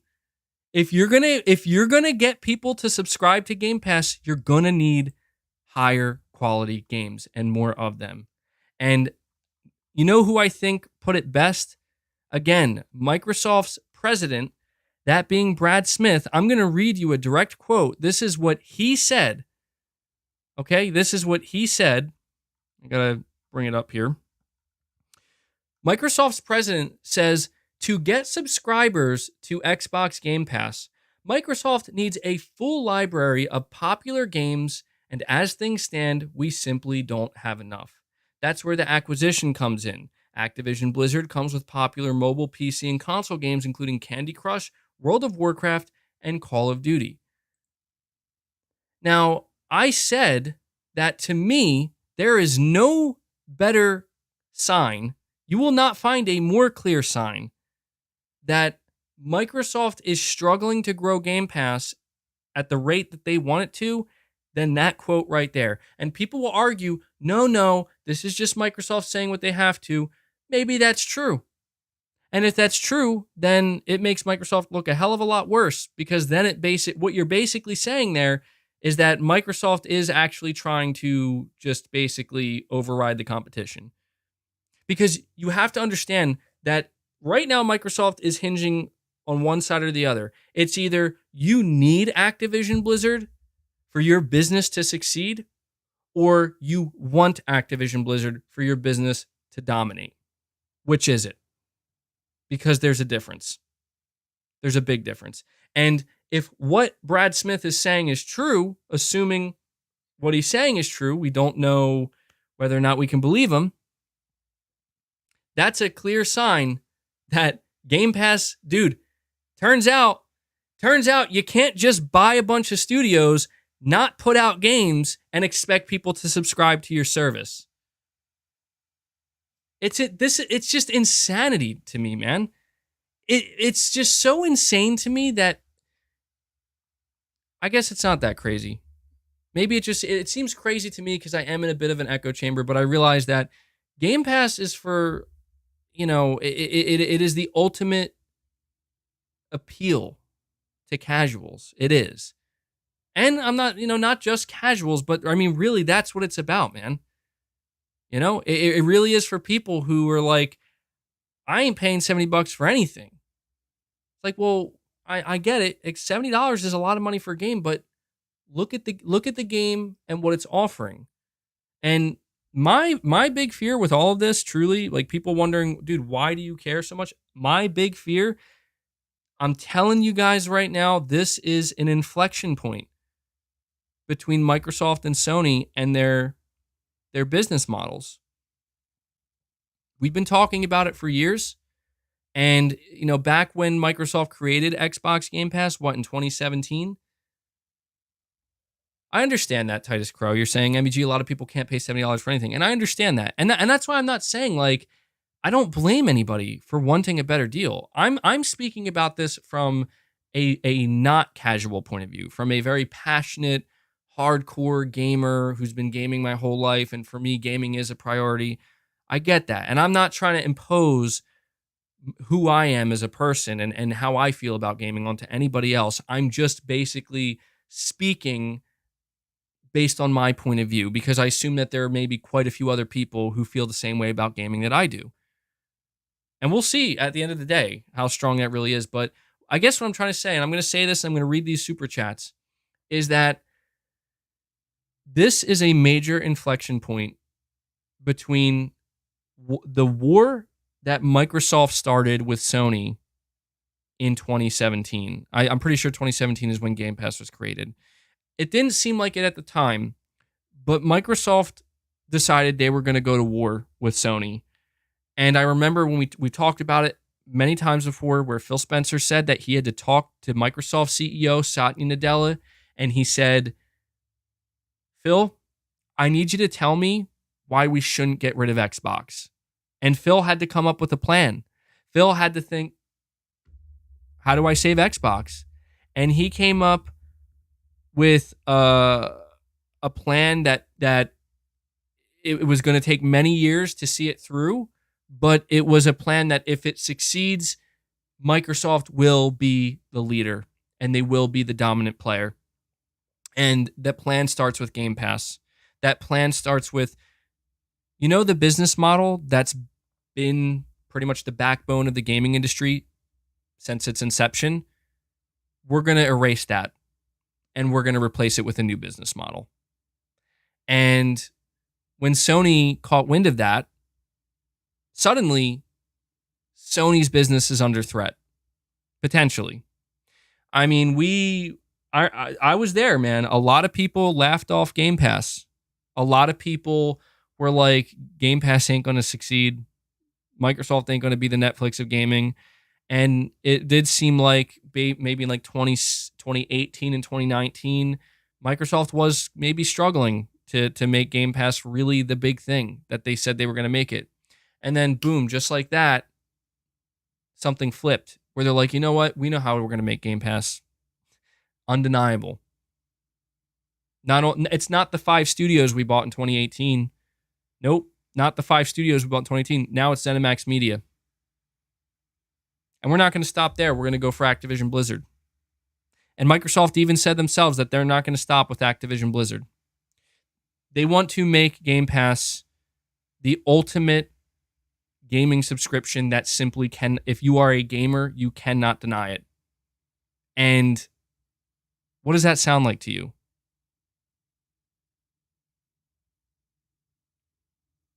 I don't know. It's, it's really going to come down to this acquisition. It is. I know that sounds silly to a lot of people, but I promise you, if this deal goes through, which I'm going to be honest, based off of everything I'm looking into, I think this is going to go through. It might not be till 2024, 2025. The FTC is holding it up, but apparently the FTC has a weak argument or a weak case. Microsoft has a very strong case. It seems to me that the FTC is almost hoping that this just gets in the way. Microsoft is going to have to put so much time, so much effort, so much money into making this go through. I think the FTC is almost banking on that. They're not going to want to deal with that shit. That's too much for them. But Microsoft seems ready to go to war. Microsoft, in my opinion, has clearly made their stance where they're like, dude, we're going to take this all the way. We don't care how much it's going to cost. We don't care how long it's going to take. We're taking it all the way. And when that happens, well, I see somebody saying, Praying Mantis saying, but why are you worried, MBG? PlayStation Studios will make you amazing games. Well, you see, the reason why I'm worried is because when this deal goes through, it's going to change the landscape in a way that is irreversible. When Microsoft can come out, whether it's in 2025, 2026, 2027, whenever it may be, and they can say, not only are we releasing all of our Xbox Studio games into Game Pass Day 1, not only are we releasing all of Bethesda's games into Game Pass Day 1, but now we're here to let you know that we can release all Activision Blizzard games into Game Pass Day 1. Yes, that includes Call of Duty. You no longer have to pay full price for Call of Duty every year. At that moment, Game Pass, I hate to say it, Microsoft wins. They win. The reason why they win is because unless Call of Duty like straight up dies within the couple years after Microsoft acquiring them, which isn't going to happen, they win. Because this is where you wonder why Sony's so fixated on Call of Duty. People make it sound like Sony's desperate. It's not Sony's fault that Call of Duty is as big as it is. Nor is it Sony's fault that, it's been available on their platform its whole lifetime. And it's also not Sony's fault. I mean, you could argue maybe it's a little bit Sony's fault because of the marketing deals. But at the end of the day, it's not Sony's fault that Call of Duty sells so well on PlayStation. It's just the nature of how big Sony's platform is. The day that happens, I want you to also imagine this. Imagine Microsoft comes out and you can get Call of Duty on Game Pass Day 1, every Activision Blizzard game, every Bethesda game, every Xbox game, and Hellblade 2 comes out. And it's getting rave reviews. And then The Elder Scrolls comes out. eventually. Maybe that's too far away, but rave reviews, colossal game. And then I'm trying to think of what's another Microsoft studio game that looks like it has a ton of potential to do well. Maybe Avowed, something like that. I don't know. And it comes out and it's getting great reviews, and then suddenly Sony's back is against the fucking wall. And the reason why Sony's back is against the wall, it's not because they won't be able, it's not because suddenly Sony becomes less talented. It's not because Sony becomes less talented. It's not because suddenly people aren't interested in Sony's games. Do you really want to know what it is? It's that suddenly Sony is now competing with a company that is able to just produce in a completely overwhelming slate of games and offer it all at, I mean, I would assume by this point, the price of Game Pass would have went up, even if by like $5 for $15 a month. And Sony will then have no choice. Well, they do have a choice. This is their choice. Sony's choice at that moment is you either stick to your guns and you say, we don't give a fuck about your subscription service and the deals you're offering and what you can offer in your subscription service. We're still selling our games. When Sony said that Microsoft's goal is to make them like Nintendo, people need to understand that that is the most fucking accurate thing that Sony has said. Microsoft is going to make it so that PlayStation is auxiliary. PlayStation is extra. PlayStation is secondary. You go to PlayStation for maybe some of their exclusives. That's it. You don't go to PlayStation for your Call of Duties, for your Elder Scrolls, for your Fallouts. You don't go there for that. You go to PlayStation for their exclusives. It becomes what Nintendo is today. I fucking called this the moment. Sorry, I keep tapping my desk. I called this the moment that Microsoft bought Bethesda. I knew. I said, like, dude, they want to make sure that Starfield doesn't go on PlayStation. You're saying that's a lot of ifs. It may seem like a lot of ifs, but just look at what Microsoft did with Bethesda. I know that people are saying Microsoft will never rip Call of Duty away from PlayStation. Not at first, no. No, see, I don't know why people can't see clearly that the reason why Microsoft is saying we're not taking PlayStation or Call of Duty away from PlayStation is because they don't need to right now, and they simply can't. Microsoft is in severe debt with the Xbox brand, and they need to recoup that debt. How do they recoup that debt? By growing Game Pass. While they are growing Game Pass, they are going to take the money that they get from Call of Duty from PlayStation. But the day, I'm telling you, the day that Game Pass reaches its goal of we've reached however many million of subscribers we need, now we're just making bank. Now we're just making pure profit each quarter off of Game Pass, no problem, and it's just growing and growing. Once they do that, you think they're going to keep Call of Duty on PlayStation? Are you kidding me? Like, you have to be kidding me. This is where I'm trying to say, like, when are people going to realize this is not about good guy, bad guy? This is business. Swizz, you really think so? Well, I will say this to kind of push back on myself here. If Microsoft can achieve their goal and get that recurrent revenue where they want it without having to ever take Call of Duty off of platforms, then maybe you're right. Yeah, maybe at that point it's like, well, you made it this far. Why? Anyway, let me read some of these super chats. I know I'm painting like a doom and gloom picture, but it's only because I need to emphasize that the whole thing about like, how is this going to affect Sony? Dude, Sony's only choice will be, well, Sony, now you got to start putting your games into PS Plus, just like Microsoft. Sony can't afford to do that. You will not get games like God of War Ragnarok with a Game Pass model under Sony. You literally can't. You can't. If somebody can explain to me how you can, please do so. But you like, financially speaking, you can't. Maybe you could get one God of War Ragnarok every couple of years, but you're not going to get God of War Ragnarok, Horizon Forbidden West, Spider-Man 2. There's no way. There's just no way. Anyway. Blue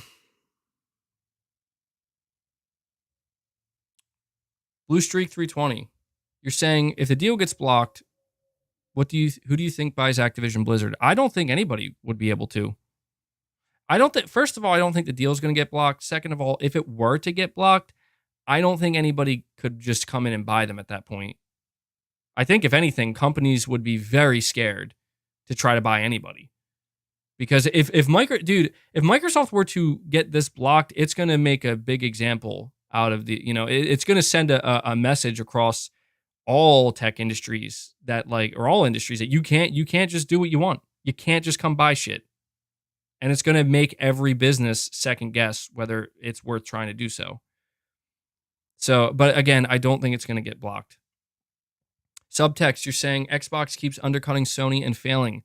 Drop the Series S to $250 and still outsold by the PS5. Yeah, I saw that. I saw people were basically saying that, dude, that Black Friday Series S deal just cut Sony right from the knees. And I saw that VG Charts put out their numbers, which were just wrong, basically saying that the Xbox consoles came out on top during the holiday season, and then it just came out like, no, the PS5 still came out on top. And it's like, okay. Maybe don't go to VG Charts anymore, I guess. Game Pass, $15 a month and no growth. The problem, they suck at releasing games people want. That is why COD is key to them. Well, Brad Smith said it himself, man. I know that sounds brutal, but it is true. It is true.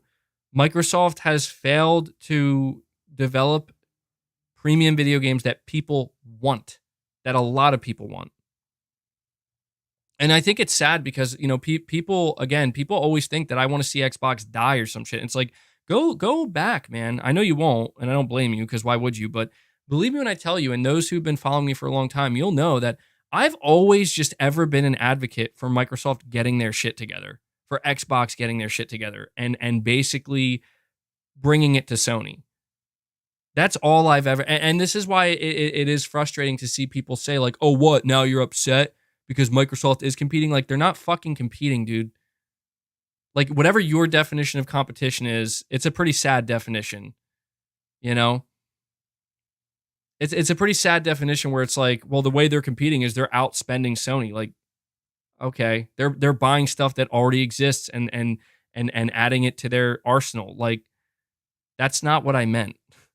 And I just think it's, I mean, look, I guess maybe in a technical sense that is competing, but it's like that. Hopefully people will realize that that's never what I meant. Nor was it ever what I wanted from Sony. Like, I was never cheering on for Sony. Sony should buy this, and Sony should buy that, and they should buy this, and that too.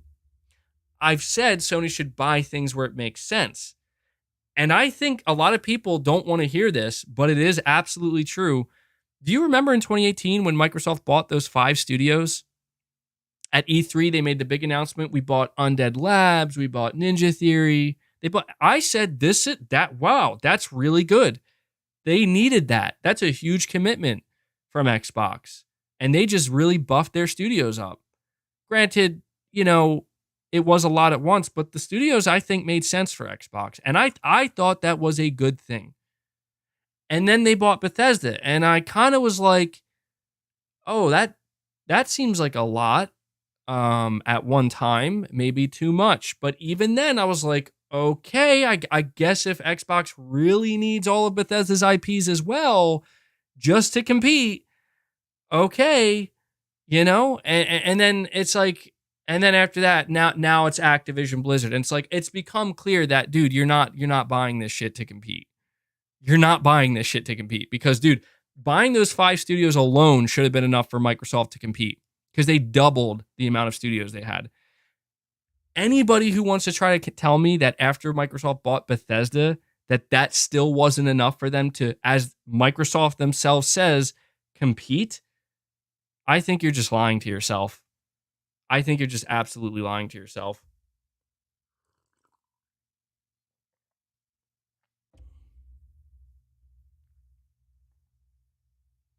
MBG, why can't you just let Microsoft do their own thing and you focus on Sony? I would love to. Dude, I would love to. But that's the problem with what Microsoft is doing. Microsoft doing their own thing is having a severe effect on Sony and PlayStation and this platform that I'm engaged with.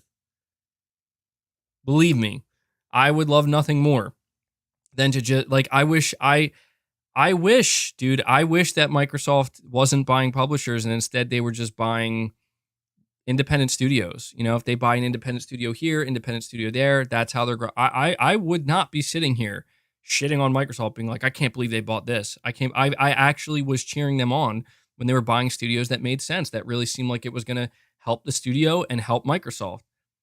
That's not what they're doing anymore. You're saying what's to stop Google or Apple from coming in and buying every large publisher? Hopefully this.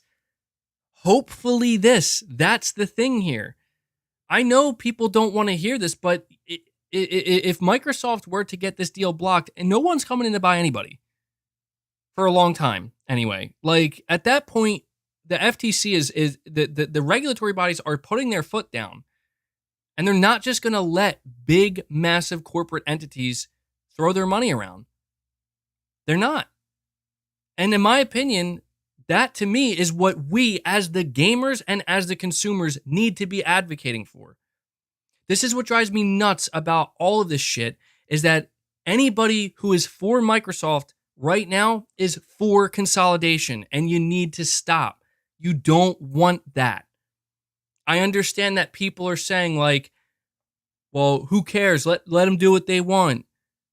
Look at what happens to other industries with consolidation. I know people, I mean, look, I guess some people don't care. You're saying you don't mind, dude, you might not feel that way 10 years from now, 15 years from now, when there's just 3-4 big players in it. You're saying that's not how it works. I mean, look, maybe I'm off the mark there. I don't want to say definitively. I'm going to stop talking so definitively, but I just have a hard time I don't know. I highly doubt that if Microsoft got blocked here, I highly doubt that would mean that immediately after Google's like, I'm going to get Activision Blizzard. Maybe it does. I don't know. But I just get this feeling that's, I don't know.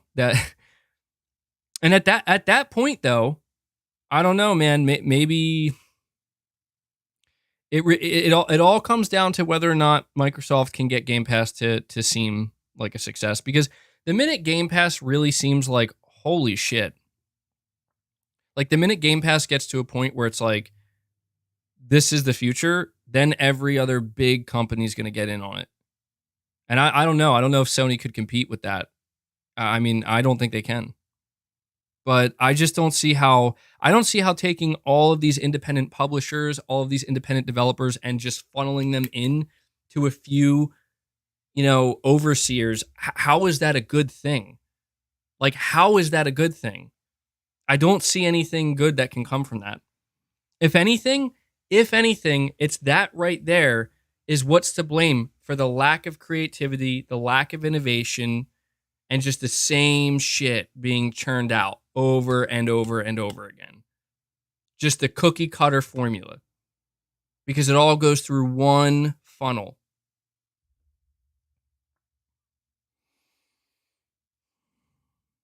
You're saying, how is Game Pass bad? It's done nothing but help developers. It's helped developers that Microsoft paid for to be on Game Pass. And if look, I'm not saying that Game Pass is completely bad for developers. I'm not saying that. I actually do think a service, just like PS Plus, Game Pass, PS Plus, they can be beneficial in certain circumstances. But just this idea that they can only be beneficial and not possibly have any negatives, that's, to me, that doesn't make sense. Like there's good and there's bad. There's pros and there's cons. Also, I found this game on the PlayStation Store. I was looking at it. I gotta show you guys it. I don't even. It was called like John Fart. I'm not even kidding, bro. Like it was this game called John Fart, and it was this dude. It wasn't even like actual graphics. It was like an FMV game or something. I could not believe what I was looking at. Like I literally was like, what is going on with the PlayStation Store? This is insanity. Like it's absolute insanity. Yeah, I got to show you guys this game. It was absurd. Justin, you're saying MBG, if Microsoft is stopped, what prevents other corps from changing the landscape? Even Sony eventually. Well, that's the thing, man. Is I do see people talk about it like, dude, what Microsoft is doing is basically just fast tracking the inevitable, and I can't deny that. Like, I can't definitively say that. I can't definitively say that that isn't a possibility. In fact, it might be. I mean, we've heard Microsoft say that their competition isn't Sony or Nintendo. It's you know, it's Google and Amazon. And I'm going to be honest, like I want to ask you guys this question, and I'm really curious what you think. When we talked a little bit earlier about how Sony said that their ultimate goal, I see you, William. I see you, William. You were correct about Death Stranding too. When Sony said that Microsoft's ultimate goal is to make them like Nintendo, and it kind of seems like that is potentially where it's headed. How do you guys feel about that? See, that to me is interesting, only because it's like I immediately think, well, that can't be good. But then I'm also like, well, would that be like, just to play devil's advocate here, would that be the worst thing in the world to happen to Sony? Would it be? I seriously ask this question because it's like, sometimes it does start to feel like if Microsoft has their way, and I'm going to be honest, it seems like Microsoft's going to get their way. I don't think it's going to it's not going to cripple Sony or anything like that, but it almost does seem like what it would force Sony to do is something that I might actually like. And that is Sony may have no choice but to be like, we can't make these same moves. So instead we got to just we have to just put all of our focus on our internal studios. And we have to just try to make our stuff stand out, I know that it's more complex than that, but I do almost wonder maybe that wouldn't be such a bad thing. Maybe that wouldn't be such a bad thing. Because I won't lie, a big part of this that I never enjoyed, people wonder why, dude, how come it seems like one day you're for this acquisition and you're practically hoping it just goes through so it'll end, and the next day you're against it. I think it just speaks to the complex nature of it, but I won't lie when I say that it is not exciting to me and I'm just speaking for me. I don't know if there are a lot of Call of Duty fans here on the channel, or maybe somebody who knows a Call of Duty fan that plays more casually. Maybe you can provide insight, on how they feel. It does not excite me to see Sony like this, clinging on to Call of Duty like this. I understand why, and I get the impact it has on the platform, but I don't I'm a more hardcore player. I buy a PlayStation console for a lot. I don't buy a PlayStation console for Call of Duty. I played Call of Duty on my PlayStations in the past, but that's not why I buy it. That's not what brings me to the platform. And I don't know. A part of me does sometimes feel like the type of gamers that Microsoft is trying to remove from the PlayStation platform, I don't know that would hurt me. I mean, I think it would hurt Sony. It would hurt Sony's bottom line. It would hurt their platform in general. But I don't know that would hurt me. And so sometimes I do kind of look at it from that lens where it's like, I don't know, man. I don't want to see Sony shrink I don't like I do want to see Sony continue to grow, but I also have always been a little bit fearful with Sony where it's like the more they grow, the bigger they get, the more appealing they become to a mainstream audience. It does make me a little bit nervous. Now, I look at example like like the Last of Us TV show that's coming up. And it's like, well, this is Sony tripling down on their IP and saturating their IP and wanting to get more out there. And people talk. You met like let's look at The Last of Us Part 1. When that game was announced, a lot of PlayStation fans and a lot of gamers were like, "What the f, Sony? Like, was this really necessary? Like, did you really have to remake The Last of Us?" And Sony made it pretty clear that they wanted to remake it because they want to get new people into it. They wanted to grow it even further. And that made me feel a certain way because I'm like, well, what about the people that you already got? Like, are we not enough? Do you like is selling? Like how many copies did The Last of Us one sell? It was like what 14 million or some shit like that, something crazy. Is like that not enough? Is that not enough? And it does start to raise the question where it's like, I do start to feel concerned that sometimes maybe Sony is beginning to chase the same thing that Microsoft is. And I always think of that quote. There are two quotes. I'm paraphrasing these quotes. One from Phil Spencer from a while ago when he was talking about trying to get Xbox everywhere and on smartphones specifically. And he's like, there are billions of smartphones out there. If we could get Xbox onto smartphones, we could potentially tap into billions of customers. And that comment from Phil always bothered me because I see somebody asking if I saw their super chat or donation. Don't worry, I'm going to get to it. I apologize. I'm reading through these super chats very slow. I'm going to get to yours. Don't worry. But I just want to say that when I read that comment or that quote from Phil Spencer, that always bothered me a little bit because I'm like, well, there's a reason why the smartphone market, like those people that you're referring to, assuming they don't have Xbox consoles and they don't play on PC or anything like that, there's a reason for that. It's because they don't find what you're doing interesting or appealing, not enough to actually go invest into it. And so this idea of the business model it started from we're going to convince you to come to us to now the business model is shifting to we're going to go to you. The concern with that shift is, well, what's going to change? Because something's going to have to change. In order for you to take the thing to them, the thing is going to have to change. Because if it didn't have to change, then what they would have, you see what I'm saying? Like they would have already been here. They would have been interested in the thing. And it also bothers me that the second quote, when Jim Ryan, when he did that fireside chat, I think it was with gamesindustry.biz, and he was talking about the future of PlayStation underneath him as the leader, and he was like, well, we sell 10, sometimes 20 million copies of our biggest games and our biggest franchises like The Last of Us, Horizon, God of War, but I would love to see a world where we're selling hundreds of millions, or I think the way he worded it is we can get hundreds of millions of people playing those games. And I know people are pointing to the cloud, and it's like, yeah, definitely. But to me, it just becomes a little like there has to be some type of disconnect here where it's like,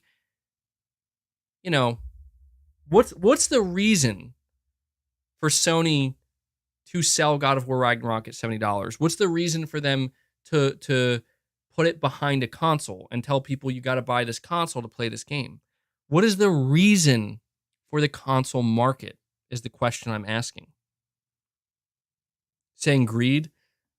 I don't know that it's greed, man. I know people are saying money and greed, but I want to remind people that PlayStation's business model, it's not that it's been razor thin. It's not that it's razor thin, but the AAA games business model is not as surefire. Sony isn't I'll cite last quarter. I tried to explain to people that Sony made a profit last quarter of like $155 million or something like that. That's not net revenue. Sony made like billions in net revenue.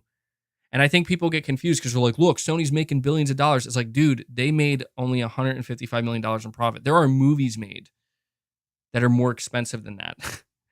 And I try to explain to people that, like, dude, that's probably how much God of War Ragnarok cost. You know? And this is where it's you really do have to start to ask the question, does Sony do what they do for pure greed? Or is it because it's just the business model that has worked for them and allowed them to continue to grow sustainably? That's all. I just think that that's a really worthwhile question to ask. And yeah, I you know I can't. I feel like I can't definitively answer that. You're saying 70 times 100 million greater than 70 times 20 million. I mean, yeah, I guess numbers wise, yeah. All right, let me continue on here. I'm really getting behind with these super chats. Um, Top Shotter, you're saying Sony fears the location of Blizzard and hiring developers against Microsoft, which will drive up the cost of games. They are all located in Santa Monica. That's a really interesting angle to look at it from, because when you talk about driving up the cost of video game development is the cost is increasing all the time. And I think one of the reasons for this is because of a lack of talent in the industry. There are more and more publishers, developers, just, it's being spread a bit thin now, where we've talked about a lot of the acquisitions that Sony in particular has made. And the reason for these acquisitions is mainly because they want the talent associated with whoever that they're buying, because they feel like they're going to need it. And, Sony's never really had an IP problem. I think we can safely say that. People beg every day for Sony to bring back certain IP. It's the talent. It's the talent. And yeah, I mean, that's something that I've heard, is that with this Activision Blizzard deal, it's going to make Microsoft potentially like a much more interesting place for developers to go seek work. And yeah, that is a thing that we have to think about. I see somebody asking me, like, where did I get the pictures behind me from? They're actually canvases that I bought randomly from Amazon, and I actually tried to look into it, and the sellers no longer exist. I don't know where I bought, like, I just bought them off Amazon, and I can't find them anymore. So, sorry. MBG gets me worked up. Sorry, man. Sorry, I'm not trying to, like, rally the troops or anything like that. It's not that serious. I just get passionate, about the gaming industry. That's all. I specifically get passionate about things changing somewhat dramatically, and how, I've been playing on PlayStation for a while, and I just kind of don't want things to change needlessly. And I know it's not just about me, of course. I know that. So change is inevitable. Just say you are scared of Game Pass. I'm not scared. I mean, that's silly. Like, I'm not, oh my God, Game Pass. No, Phil, please don't give me any good deals. No, not like that. Although it's pretty funny to imagine it that way. I lie awake at night, sweating and shaking, thinking about Game Pass.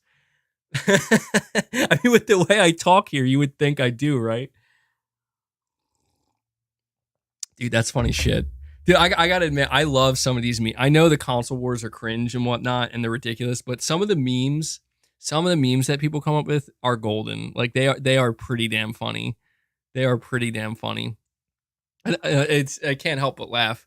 But no, it's not that I'm scared of Game Pass. I'm just scared of the potential long-term negative implications of the industry shifting to a subscription-based model. I mean, all we have to really look at is the movie industry, excuse me, the movie industry, as well as the music industry. And I'm not saying that things couldn't work out in the end, because they could. Like, I could conceivably see a future where both Microsoft and Sony have their own competing subscription services, and this is the main way that people are playing games. Like, I saw all of the advertisements during the Game Awards. about um the Xbox app being available on Samsung TVs, and I gotta admit, like, that's interesting to me. It is interesting, this notion that, damn, dude, like, there are gonna be people who they're gonna buy a TV, they're gonna see an Xbox app there, and they're like, oh, what's this? And they click on it, and they find out that all you need is, well, I mean, you need a good internet connection, but that's, more and more people are getting better internet all the time, but you need an Xbox controller, and then you can play these games. Now that's not how I would personally ever want to play games. Like, I would want native hardware, the best possible experience I could get. But that's interesting. And I don't see anything wrong with that inherently. Like, oh, more people can have access to gaming platforms. That's cool. The only thing that becomes concerning is that you then have to wonder what will happen to the content. What could happen to the content? Because I'm going to be honest, like, I feel like it's two very different types of people. The person who sees a video game trailer for, like, God of War Ragnarok, the person who sees video game trailers for God of War Ragnarok and says, wow, I like what I'm seeing. I really want to play that. It looks really good. And then it's like, well, okay, you got to buy a PS5 or a PS4, and you got to buy the game for $70 as well. Yeah, it's a pretty significant barrier to entry. But look at what you're getting in return, It's impossible to say right now if that's sustainable. If that exact type of game and experience is sustainable long term in a subscription service. That's all. Black Manta 1989, you're saying food for thought. If this deal isn't going to be done or blocked until the end of next year, could Microsoft pull Sony and not do E3 to look weak? So, you know what? That's a great question, Black Manta 1989. The Game Awards, one of the things that I saw people absolutely tearing Microsoft apart because Microsoft had zero showing at the Game Awards except for like 2 or 3 ads. All right. And Xbox fans were tearing Microsoft up. They were pissed, man. And I can't blame them. I got to be honest, like, if I was on Xbox, I'd be furious, dude. I'd be like, Microsoft makes me wait a whole year with no games. And I'm not saying that, in an inflammatory way. I mean, literally, like, they didn't release any games this year, and Xbox fans were not happy about that. To then, at like one of the biggest events of the year, possibly the biggest event of the year, depending on how you look at it, not show up at all while your competition is showing up. I saw that apparently, I think it was Aaron Greenberg. I think he's like the head of marketing at Microsoft. I think he said you guys aren't going to have to wait long to hear more from us or something like that. Which I get, like, that's some damage control, and it's like I don't know that the best thing to do is to then tell people, like, wait longer.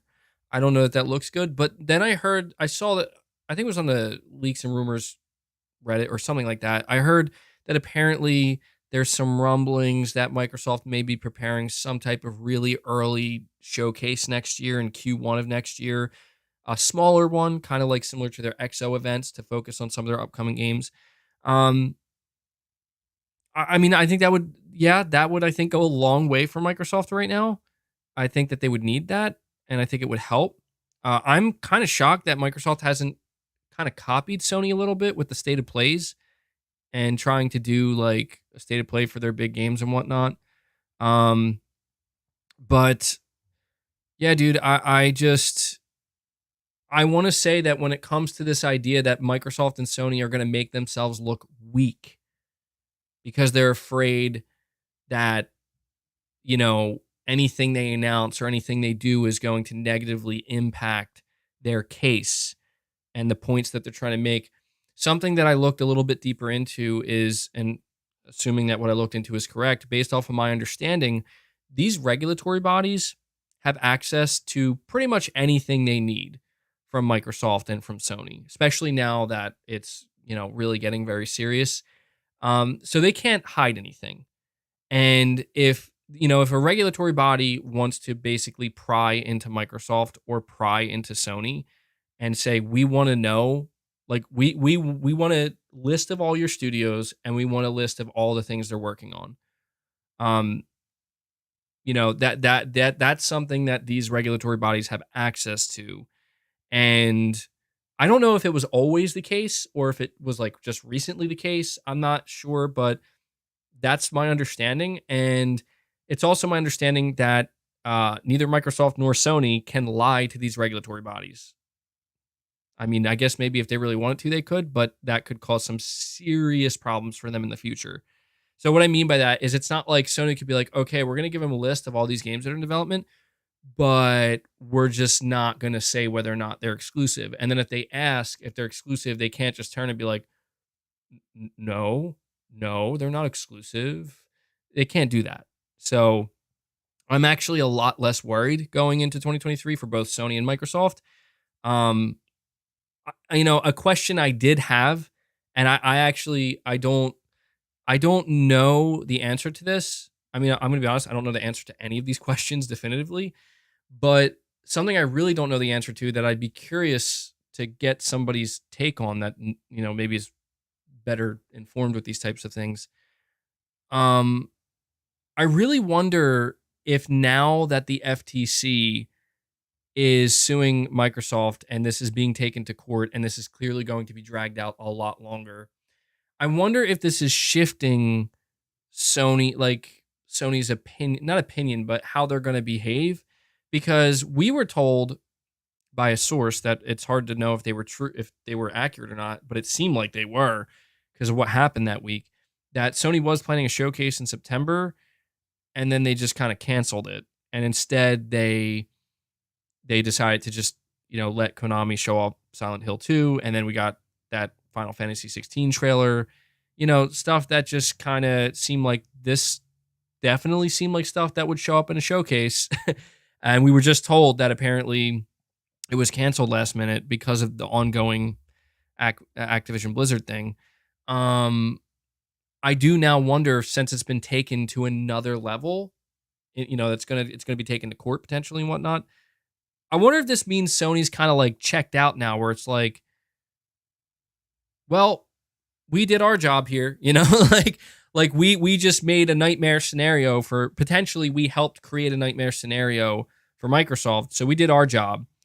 So now we can just kind of continue about our business. I do wonder that because I hate the idea of either Microsoft or Sony trying to hold back or look a certain or be perceived a certain way. I hate that. That's not at all what I'm advocating for. What I'm advocating for is both Sony and Microsoft go at each other, man. Try to one up each other. Do it. That's what I want to see. So we'll see. I don't have an answer to that, but I want to say I'm feeling more confident. I'm feeling confident that in 2023, both Sony and Microsoft are going to have. Maybe I should be careful what I say, because a lot of times the opposite of what I say turns out true. I'm like cursed that way. I'm hopeful that we're going to see more from both, a lot more next year than we did this year. Could be wrong, but we'll see. Because that's the thing, is like, dude, these regulatory bodies, and now that the FTC's suing, this stuff's going to take years. I just don't know what either Microsoft or Sony think that they could do. Like, what are you just going to wait it out? Like 2 years? A year and a half? That's ridiculous. Like, they would hurt their business doing that. So, subtext, you're saying, that is why I hate to defend what sounds like a PR spin, but Jim Ryan is right. $70 is a virtuous cycle. It's not fun to pay $70, but it's the only way to maintain quality games like Ragnarok.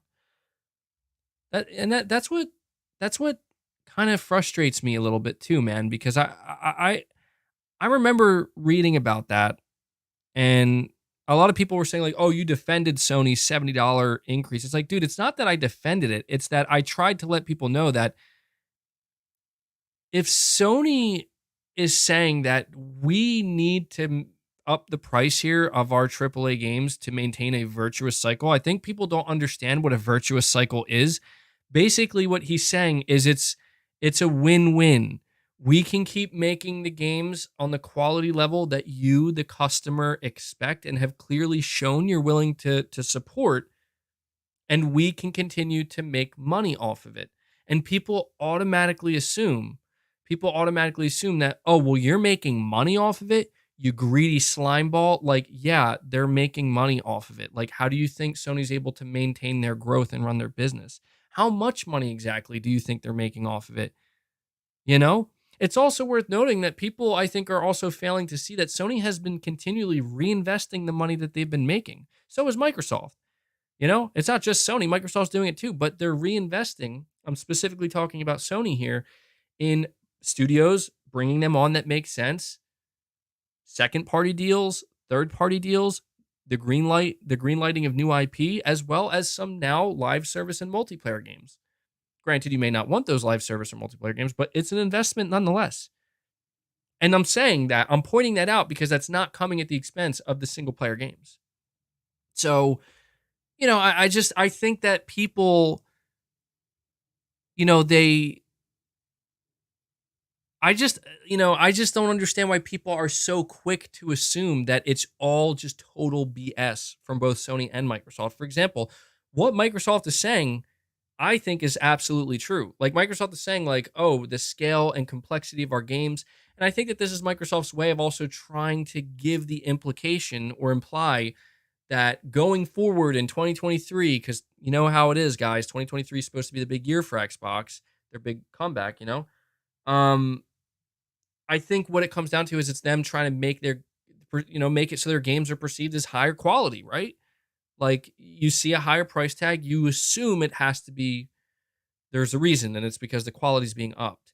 Now, of course, that's kind of negated by the Game Pass fact, but I have no doubt. Like, I think so, I'm going to be honest. I think Microsoft upping their games to $70, I think it really just kind of screwed over anybody who is still buying games on Xbox, because it is kind of a, I'm going to be true. I'm going to be truthful here. It is a little bit of a slap in the face, specifically to those players, not Game Pass subscribers, those who buy their games, especially if they're buying them physically, because it's like, Microsoft, how are you going to charge me $10 more when you're putting the same shit in Game Pass for $10? Like, to me, that those are the people on the Xbox side of things who I think kind of got the shit end of the stick here.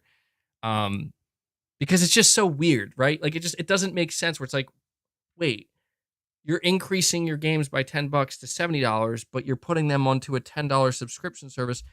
If anything, it might be Microsoft trying to once again put more pressure onto Sony. Well, maybe not more pressure, but because if anything, Microsoft maintaining that $60 price tag would have continued to put more pressure on Sony. But yeah, I mean, I will say, if I was an Xbox player that was buying games, I would definitely be a little bit upset that they raised the price.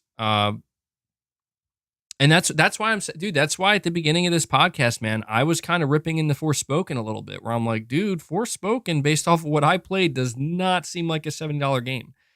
I'm just not feeling it. Like, I'm not seeing that same quality level. And, I see upcoming games like Star Wars, Jedi Survivor, and what's another upcoming game that I know is going to be $70? Well, Star Wars Jedi Survivor. Like, I'm looking at that game and I'm like, it's looking real good. It's looking real good. Like, I feel like confident that that's going to be a game where, like, that's going to be worth $70.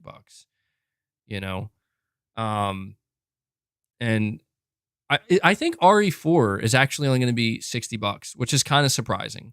I gotta admit, RE4 remake I think is only going to be $60. But I just, yeah, I think that people laugh at the whole virtuous cycle thing that Jim Ryan said, but it is true. It is true. It just is another way of saying, like, this is a mutually beneficial business model that we have here that people are okay with.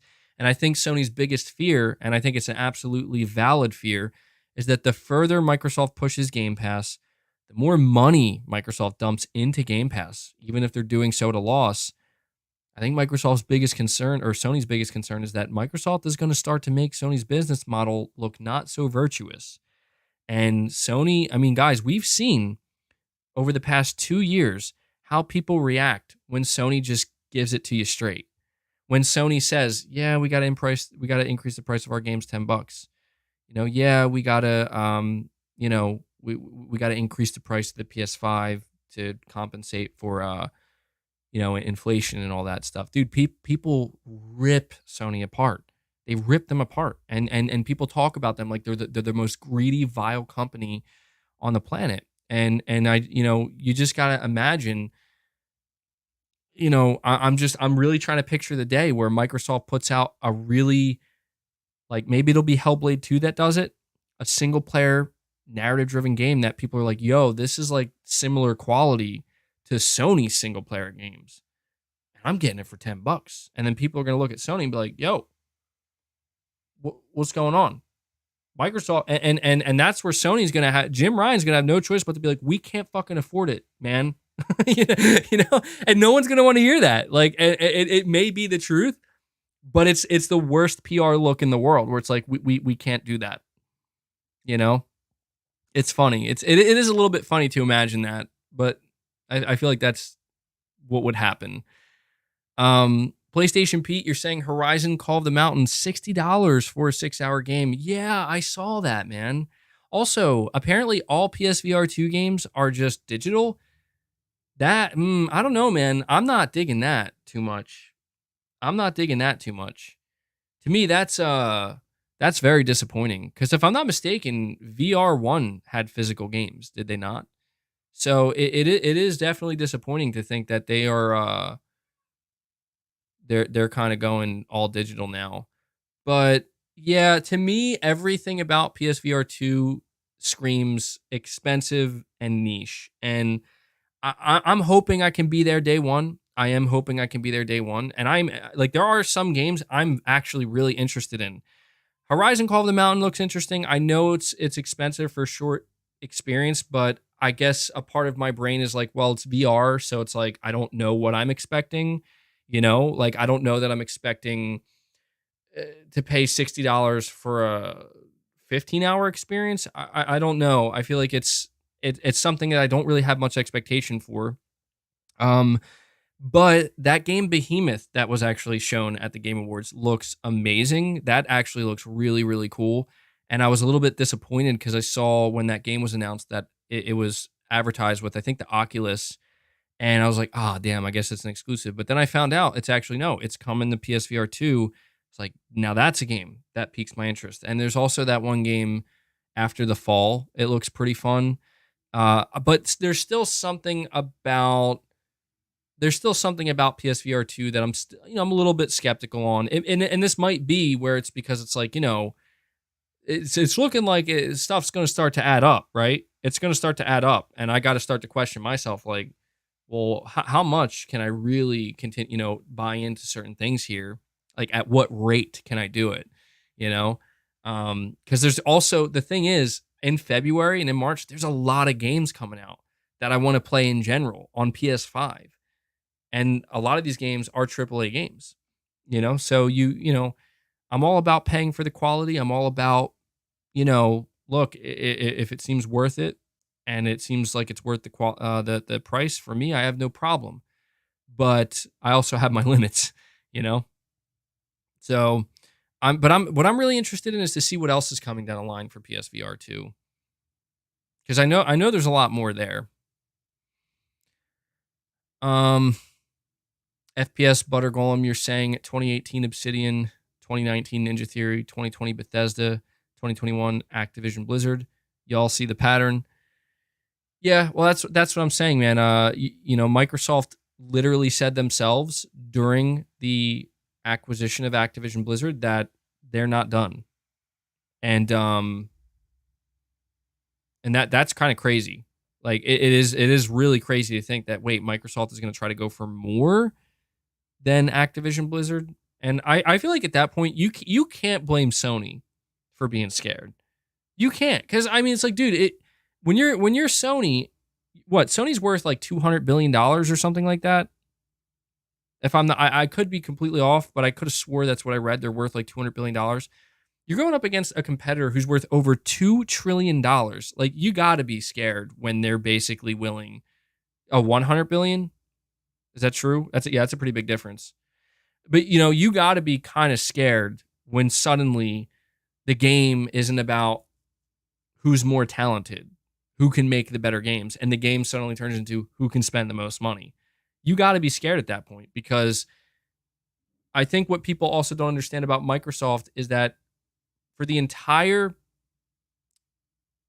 life of Xbox, from the original Xbox to the Xbox One, the Xbox division was given a budget. Okay? They were given a budget, and they couldn't go beyond that budget. Phil Spencer changed that with the Xbox Series X generation and the Game Pass generation, where now there is no budget. Now it's, what are we investing in? And that the day that the Xbox brand gained access to Microsoft's Vault and bank account, that was the day that I think scared Sony, rightfully so. But I do believe, I also want to add this too, and once I get through these super chats, I'm going to move to the next topic because we've spent quite a bit of time on this. I just want to say, if I'm not mistaken, because people have been asking me this, like, when this deal goes through, like if it does, a lot of people are confident that this deal is still going to go through, even if it's not till like 2024 or 5. Would Sony have the ability to just turn around themselves and buy a big publisher? And the answer to that question is yes, absolutely. There would be nothing stopping. Like, I know Sony is not as rich and as flush with capital as Microsoft, but it's also worth understanding that Sony still has the capability to, if I'm not mistaken, they could, if they wanted to, buy anybody they wanted, as long as they were willing to sell. Like, I saw people like talking about EA and Take-Two, and granted, I feel like it's a little bit unrealistic, only because those are like, Sony would likely have to take loans, and it would really come down to, like, is it worth it to do that, or would it be worth it to just kind of take the Nintendo approach? What's the smarter approach? Like, you see, Nintendo doesn't do this stuff because Nintendo has just a formula and an approach and a business model that, like, it may separate them, but it works for them.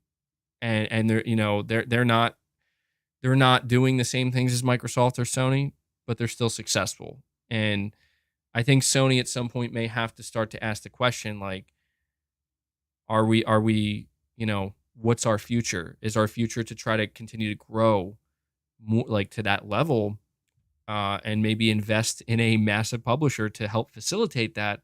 Or is our future to just double down on what we do now, and maybe we shrink a little bit, but we do well? I don't know. Saying Take-Two would cost 35 to 40 billion. Yeah, see, it's just hard to imagine Sony ever doing something like that. But I gotta say, I do genuinely wonder, if this Activision Blizzard deal is pushed through. I mean, dude, that's gonna be a crushing blow to Sony, man. Because you have to look at how hard Sony's fighting this. And you got to know, like, if the day comes this goes through, that Sony's going to be devastated. And surely they are weighing their options and planning their future. And I would love to be a fly on the wall to just know, like, what's on the table right now. Like, worst case scenario, what's on the table for Sony? And, I do just wonder if Sony would just be like, you know what? Fuck it. We're buying our own publisher. That would be, I wouldn't be happy about that, because I feel like this is not what we wanted to see happen, but it would certainly be interesting to see what how that would play out. FireAxe, you're saying people didn't care about loot boxes and now gaming is infested with extra payments. People who say don't care about stuff like this are the problem. Yeah, it is tough, man. It is tough. I mean, don't get me wrong. I know how I sound sometimes, and I get annoyed by others as well, where it's like, No one likes to hear constant bitching and complaining. I totally get that. But it is true that, like, the saying, you give them an inch, they take a mile. That's a very true saying. And we have to always be mindful when that is potentially happening. It's not always the case. It's not always the case. Not every corporation is the same. Not every company is the same. But we do have to be careful. And, it is true that, it seems that the solution, I'll be honest, I think it was the pushback against the loot boxes. I know you're saying everything's infested with extra payments, but let's remember this, though. Let's remember this. The difference between the extra payments you're referring to today versus the loot boxes is the loot boxes were random. They were randomized, and you didn't get to decide what you got out of them. You had to hope you got lucky. And the idea was it was basically a slot machine. And I will say that is much more egregious than today, where you can choose what you want to buy. Because I remember watching so much content in 2017, 18, and 19. I think it was actually Yang Ye as well. Like, he was like the spearhead for anti-loot box, among others. And the solution, from what I could tell, that players were putting forth and saying is that, dude, just make it so that it's only cosmetics and people can just buy it. So those who want to buy it, a harmless cosmetic that has no impact on the game whatsoever, can do so. And those who just want to buy the game and play it and have nothing to do with loot boxes or any of those types of microtransactions don't have to. And it seems that that's where we've settled. Where, for example, the Last of Us multiplayer game, it's going to be free to play, and it's going to have a ton of microtransactions. And these microtransactions are going to be cosmetic. And I guarantee you a controversy we're going to see with this Last of Us game pop up is the day is going to come where Naughty Dog enters a new season with The Last of Us, season 3 or 4 or 5 or whatever, into its life cycle. And they're going to introduce some ridiculous looking cosmetics that, a portion of the fan base is going to be like, what the F is this? This isn't The Last of Us. This is some silly unicorn stuff going on in my Last of Us universe. And you're going to see people take a side where they're going to be like, who cares? It's not affecting you. It's just it's just a cosmetic. And then you're going to get people that are like, dude, they have to keep it true to the, to the universe and not make it ridiculous. And they will at first. Like, they're not going to come out and do ridiculous stuff with the cosmetics in The Last of Us, but eventually they're going to. Yeah, exactly. They already had Nathan Drake twerking in Uncharted 4 multiplayer. So then again, they might just come out and go balls to the wall with ridiculous nonsense for The Last of Us Online. And I think it would be funny personally. But I feel like it's better to just have stuff that doesn't affect the game and just let people decide if they want to buy it. I don't have a problem with that personally. But I get what you're saying, man. The idea that we don't care, you're right. If people didn't care about loot boxes, if everybody collectively said we don't care about loot boxes, we're indifferent and apathetic, they'd still be here today, and they'd probably be much worse than they are. So definitely truth. There's some truth there. All right, let me keep this rolling here. Subtext, you're saying COD is the most bulletproof franchise, #1 in sales almost every year. Many Call of Duty gamers only play Call of Duty. That's how you guarantee a recurring revenue model. Yeah, dude. I mean, look, I talk about how I'm personally, I don't understand the infatuation with Call of Duty, but there's no denying it. Yeah, it's a force. It's a force in the industry, man. It's like Fortnite to me, like I look at Fortnite and I cringe, and I want to think, like, I want to see something good, but all I see is something that makes me cringe. And I'm like, I'm not interested in this.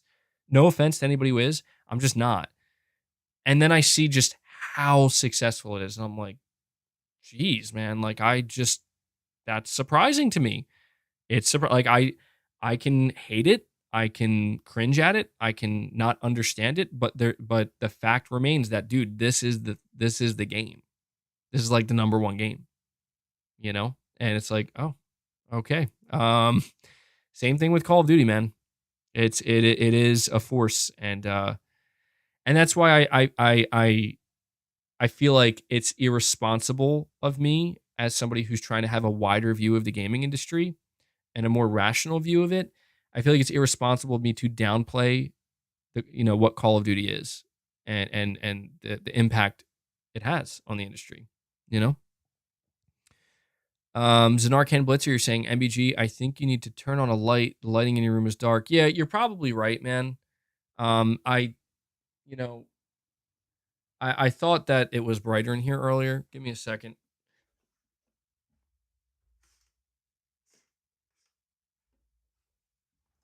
Hopefully that helped. I'm gonna have to look at my screen and see how much it helped, because it was getting pretty dark. I just opened my other curtains, so hopefully it's a little bit brighter. It's like a gray rainy day out, so thank you for that, man. Zay Very Rare, you're saying, good morning, MBG. I hope you're doing well. Well, thank you. I'm doing well. You're saying, even though I don't agree that Elden Ring is Game of the Year, God of War won a lot of awards. I'm happy either way. And yeah, that's our next topic. As soon as I finish up these super chats, we're going to talk all about the Game Awards announcements and what went down there, man, because there was some weird... apparently Bill Clinton won Game of the Year. Yeah, definitely some stuff to talk about. Excuse me. Andrew, you're saying you can play Xbox on Samsung with a DualSense. That's such a crazy thing to think, isn't it? That, like, who would have thought it would come down to this? Rari2X, you're saying update for Spider-Man 2 on Twitter. Miles Morales, voice actor, said that they're going to end the year off with a bang. We'll see Spider-Man 2 in December for PS5. Now, really quick, Rari2X, are you referring to the video clip that he put out? Because I did refer to that earlier, or did he say something else that I missed? Somebody please let me know, because I'm curious to know if there's more to this.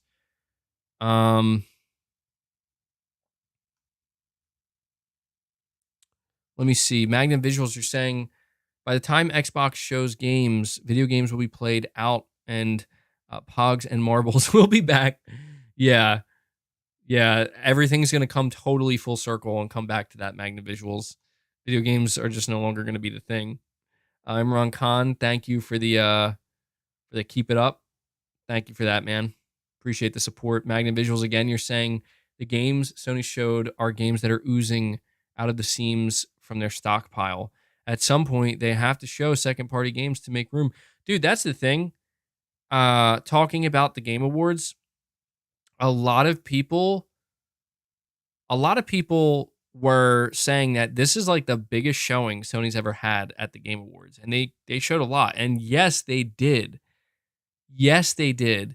And then you also take into account that they had multiple stated plays in the months prior to that with some significant exclusive announcements. Granted, Silent Hill 2 Remake wasn't a stated play, but an exclusive, right? Rise of the Ronin. And I'm sure there's maybe something else I'm forgetting. But do you guys notice how Sony is being unbelievably quiet about their first party stuff?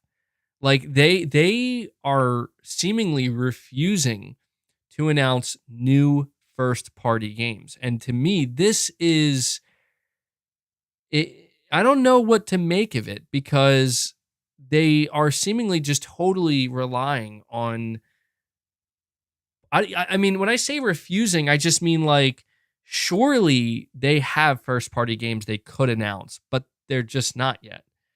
And it is just so interesting to see how Sony is very much like, well, we have this second party game and we have that second party game, and so we'll show these. And yeah, we'll just kind of leave it at that. I see somebody saying PlayStation Experience is coming back.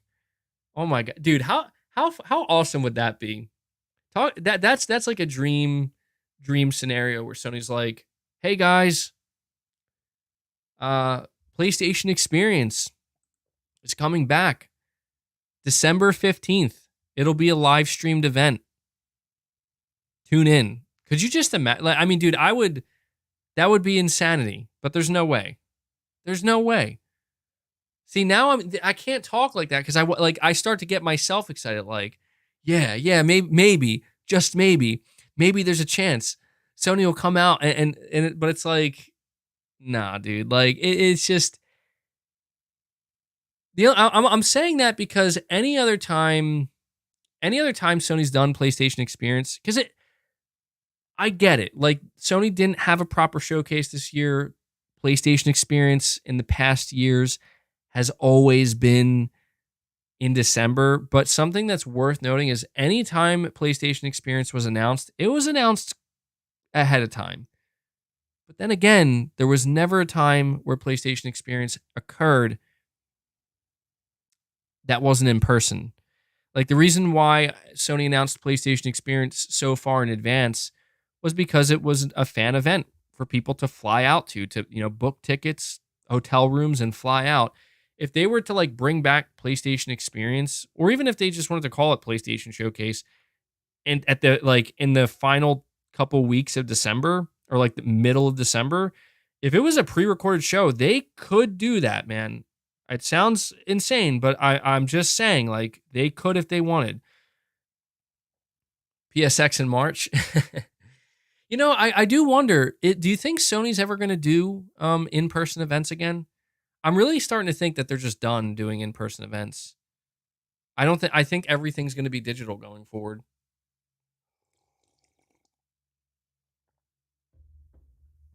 Yeah, I don't think they're going to either.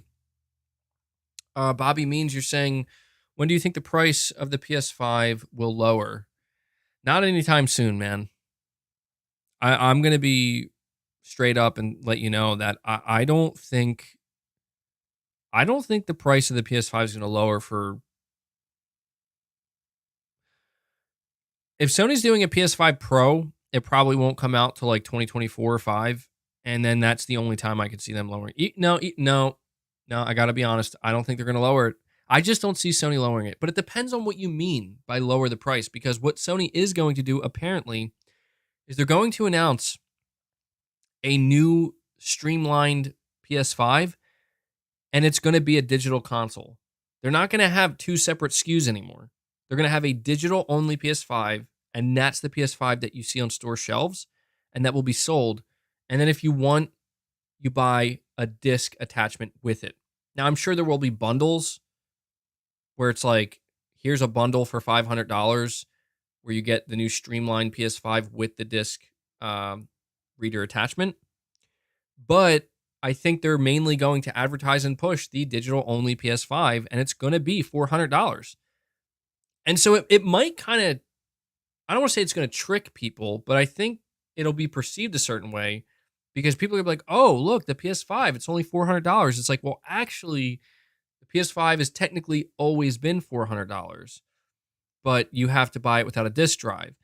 And also, most of the PS5s that Sony has shipped and sold are the disc version, not the digital version. And so now that's going to flip. Now, the only model that Sony's going to ship is the digital version. And then they're either going to have bundles with the disc reader attachment, or they're going to, maybe they won't even have a bundle. Maybe they're going to just make it so that you have to buy the disc reader separately. And what I mean by that is, like, if you go on Amazon and you choose to check out this new PS5 model, it's just digital. And you have to, like, actually know, you have to think yourself, oh, wait, I need the disc, reader attachment. And that's, to me, that's a very interesting way for Sony to go about it, because I think what Sony's kind of banking on is that it's basically just going to be perceived as the PS5 is now cheaper in general. And I think most people are not going to care.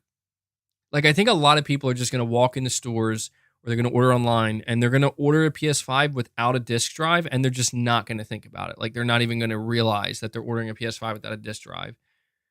And I think Sony's kind of hoping that people really won't care, because I don't know. I'm going to be honest. Like, I don't really know how many people these days really, how expecting are people of a disc drive?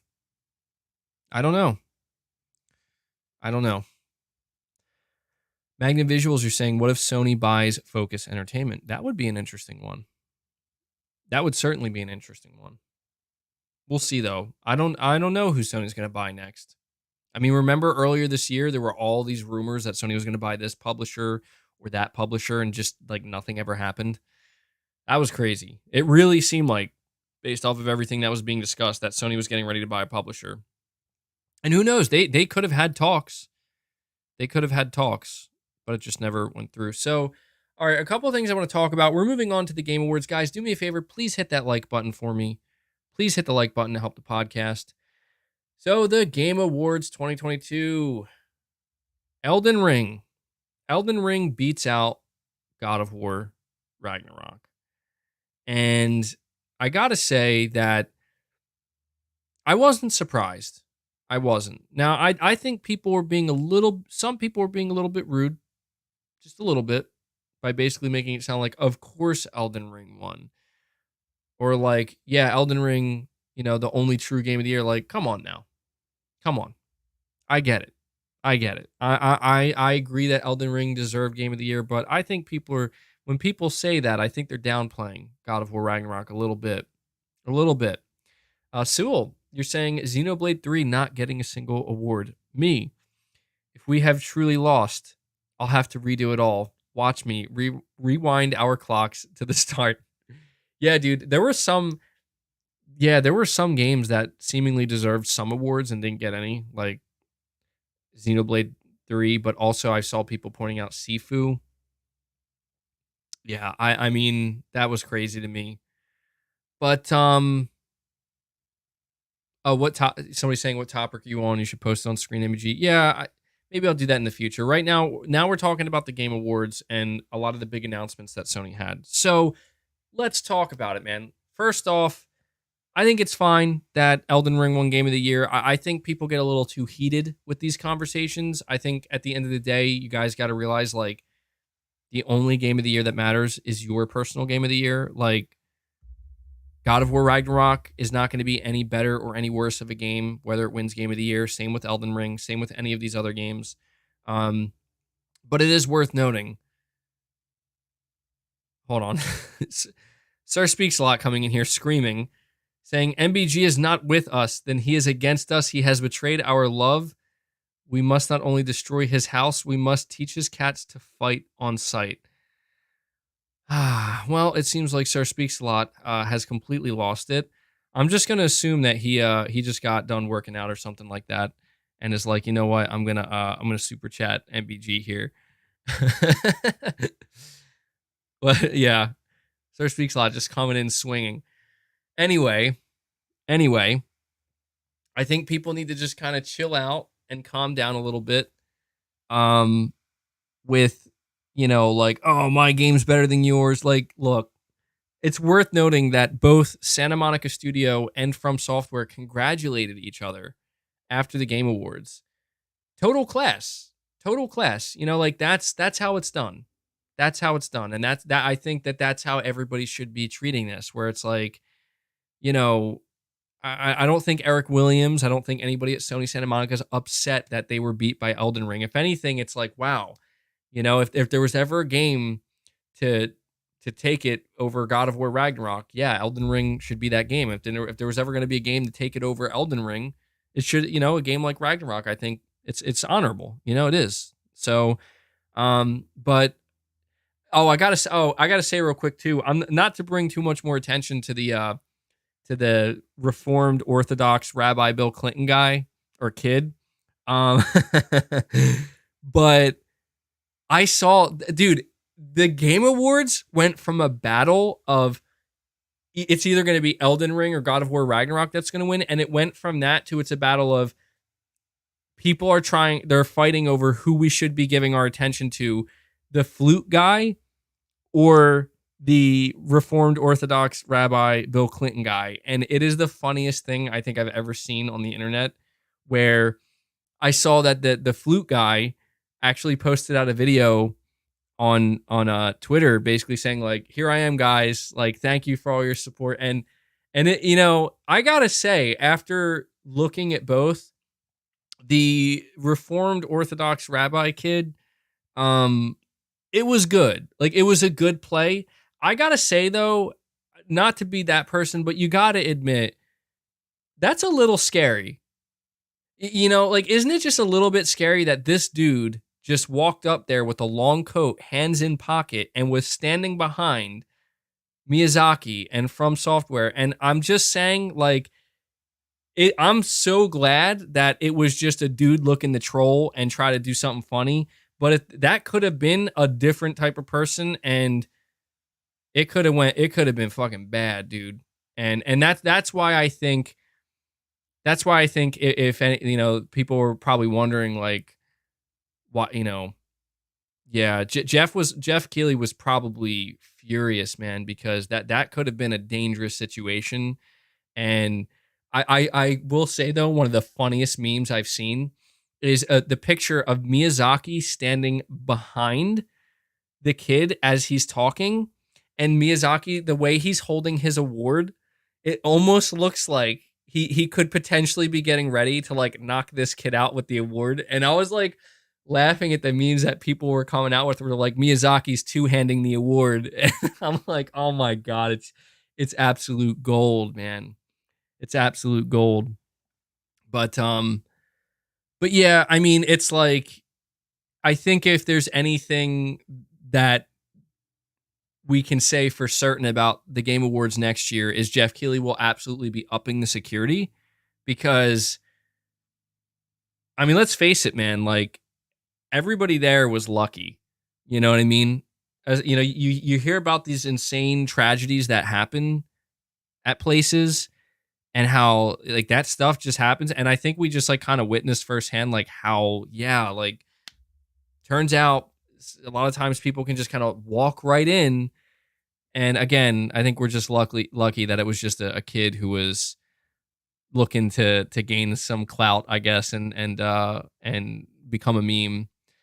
And I'd rather, I'm happy to be able to laugh at it rather than, witness some type of tragedy. But yeah, that's definitely something that's gonna have to, change next year for sure. Definitely. They're saying Joseph Farris will one up that kid next year. Yeah, yeah, he was probably mad after that. He's like, "What? That's my job." Sir Speak. I already read Sir Speaks. I'm not reading that. Psycho. Sir Speaks a lot's going psycho on me over here. My cat's fighting on site, dude. Sometimes it feels like my cats do fight on the site. You're saying, MBG, I've snuck into an event like that one time on accident. It's easy if you are confident and act like you belong. Easier than you genuinely think you belong there on accident. Easier if you genuinely think you belong there on accident. Yeah, I kind of believe that, dude, because that's the thing that I think was so interesting about that kid walking up on stage, is he really did look like, for some reason, like he just belonged there. Like, people didn't even notice that he walked up after Miyazaki and his team were already up there. I didn't even notice, and I was watching live. And then people cheered after he said what he said. He said what he said with such confidence as well, that it like, I think people were almost wondering, like, do you know what I thought? I know this sounds ridiculous, but do you know what I honestly thought in that moment as soon as it ended? And I basically said what everybody else collectively said, which was, what? I almost thought that it was one of their children. Like, I thought they brought one of their kids up there with them, and one of their kids was like, I'm going to do something stupid and funny afterwards and embarrass my parent or whatever up here. Because the way that like, everybody was looking at him, like, no, like, almost nobody looked surprised. That was so, like, that was why I thought that's one of their kids, just basically being a shithead, right? And so I was pretty shocked when I found out, like, no, dude, this is just a random dude who just came out of nowhere. Crazy shit, man. Zanarcan Blitzer, you're saying, MBG, when you're talking about Death Stranding 2, can you try to avoid talking about spoilers of Death Stranding? I need to finish the first Death Stranding. Yeah, I don't plan on, like, I already kind of, if you watched my Game Awards stream, I analyzed the trailer, and I'm going to try not to talk too much about spoilers. Honestly, I think I need to refresh myself anyway, because there's a lot of stuff. There's a lot that goes on in Death Stranding, and it's been a while since I played it. But I'm mainly going to talk about, like, gameplay and what I'm expecting from the game, not so much about spoilers of the first game. Excuse me. Sewell, you're saying my game didn't win, ergo the Game Awards is rigged. Yeah. Oh my god, dude. Do you know the amount of people that I've seen saying that? And not to call out Xbox fans, but I know that there were some Xbox fans that were really upset that Microsoft had no presence there whatsoever. But I legitimately have seen more than a few people basically saying that it's the Sony Awards and that the reason why Microsoft chose not to bring anything is because it's Microsoft proving that this is a biased show and this ridiculous nonsense. And I'm like, dude, just stop. There's just some stuff that comes out, and I've seen people saying that, like, you know, Elden Ring, it was rigged, like, God of War should have won it. And it's like, look, I appreciate the passion, but at some point you got to just lay it down and be like, and accept that it, like, this isn't some conspiracy. It's just the Game Awards, man. Like, if anything, with the whole situation with that Bill Clinton kid, if anything, it should kind of show you, like, dude, this is not that serious. It's the Game Awards. So crazy stuff. But Sewell, I know you're just being sarcastic, but yeah. To me, it's just entertainment mostly. You know what I mean? That's all it is.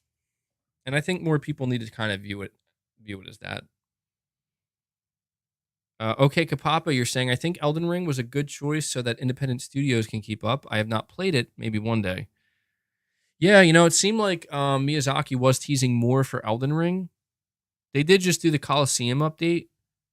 But yeah, you should play it at some point, man. It's like, don't get me wrong. I don't think it's a perfect game. But I did enjoy my time with it, man. I did. It there were moments of frustration. There were moments where I wished the game wasn't open world, but or maybe not even that it wasn't open world. That's because that's not true. Like, I do think Elden Ring's open world is great. I was one of those people where I wished that not people, but From Software, I wish that they would have made it so I could have a better understanding of where to go and what to do. I needed a little bit more hand holding. If people, because I know people want to put it that way. I don't think it's hand holding. I needed a little bit more guidance, and I have no shame in admitting that, man. I felt so lost so many times in Elden Ring.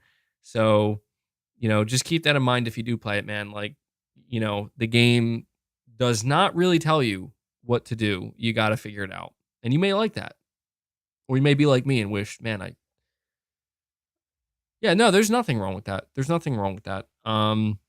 Yeah, you're saying the official guide is actually worth it. Yeah, for sure, dude.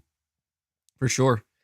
What did I think of the new Final Fantasy 16 trailer? I actually think it looked incredible. I gotta tell you guys, like, I'm still not the biggest Final Fantasy fan. I played Final Fantasy 7 and that game really won me over where I'm like, this is amazing. Like, I can't believe I almost missed out on this game. And I was always a little bit nervous with Final Fantasy 16 because I'm not super into it. And I was always a little bit worried that, like, I don't know if this is going to appeal to me. But after seeing the trailers, and especially that last one, I'm like, dude, this combat looks amazing. This combat looks incredible. So I really enjoyed that trailer, and I can honestly say that I'm pretty excited to play Final Fantasy 16. And it seems like it's going to be a massive game, dude. That's the thing. It seems like Final Fantasy 16 is going to be huge. And for me, with Final Fantasy 7 Remake, that was the thing that stood out. Is I didn't expect the game to be that big, but for me, it was the combat and the characters. It was the combat of Final Fantasy 7 Remake and the characters that really just kind of hooked me in and made me realize, like, this game's kind of special. So, saying Devil May Fantasy, yeah, I mean, it did give me Devil May Cry vibes, but I like that. I know that I don't know if there are, like, Final Fantasy fans that dislike that. I assume there are. But yeah, I see Sewell saying alert. He said Final Fantasy talk. Yeah, it doesn't happen all too often, but when it does, it's usually pretty good. Josh, You're saying the worst part about all of this is you're going to see Xbot fanboys talking about this like they have any clue what's happening for the next 2 years. Yeah, and that's the thing is like I try to preface what I say when talking about all of this. Not I don't I know how some people might take it like, oh, MBG has no idea what he's talking about. I'd like to think I have some idea of what I'm talking about, but I always try to make it clear that like I don't know the future, I don't know the ins and outs. I'm not a lawyer.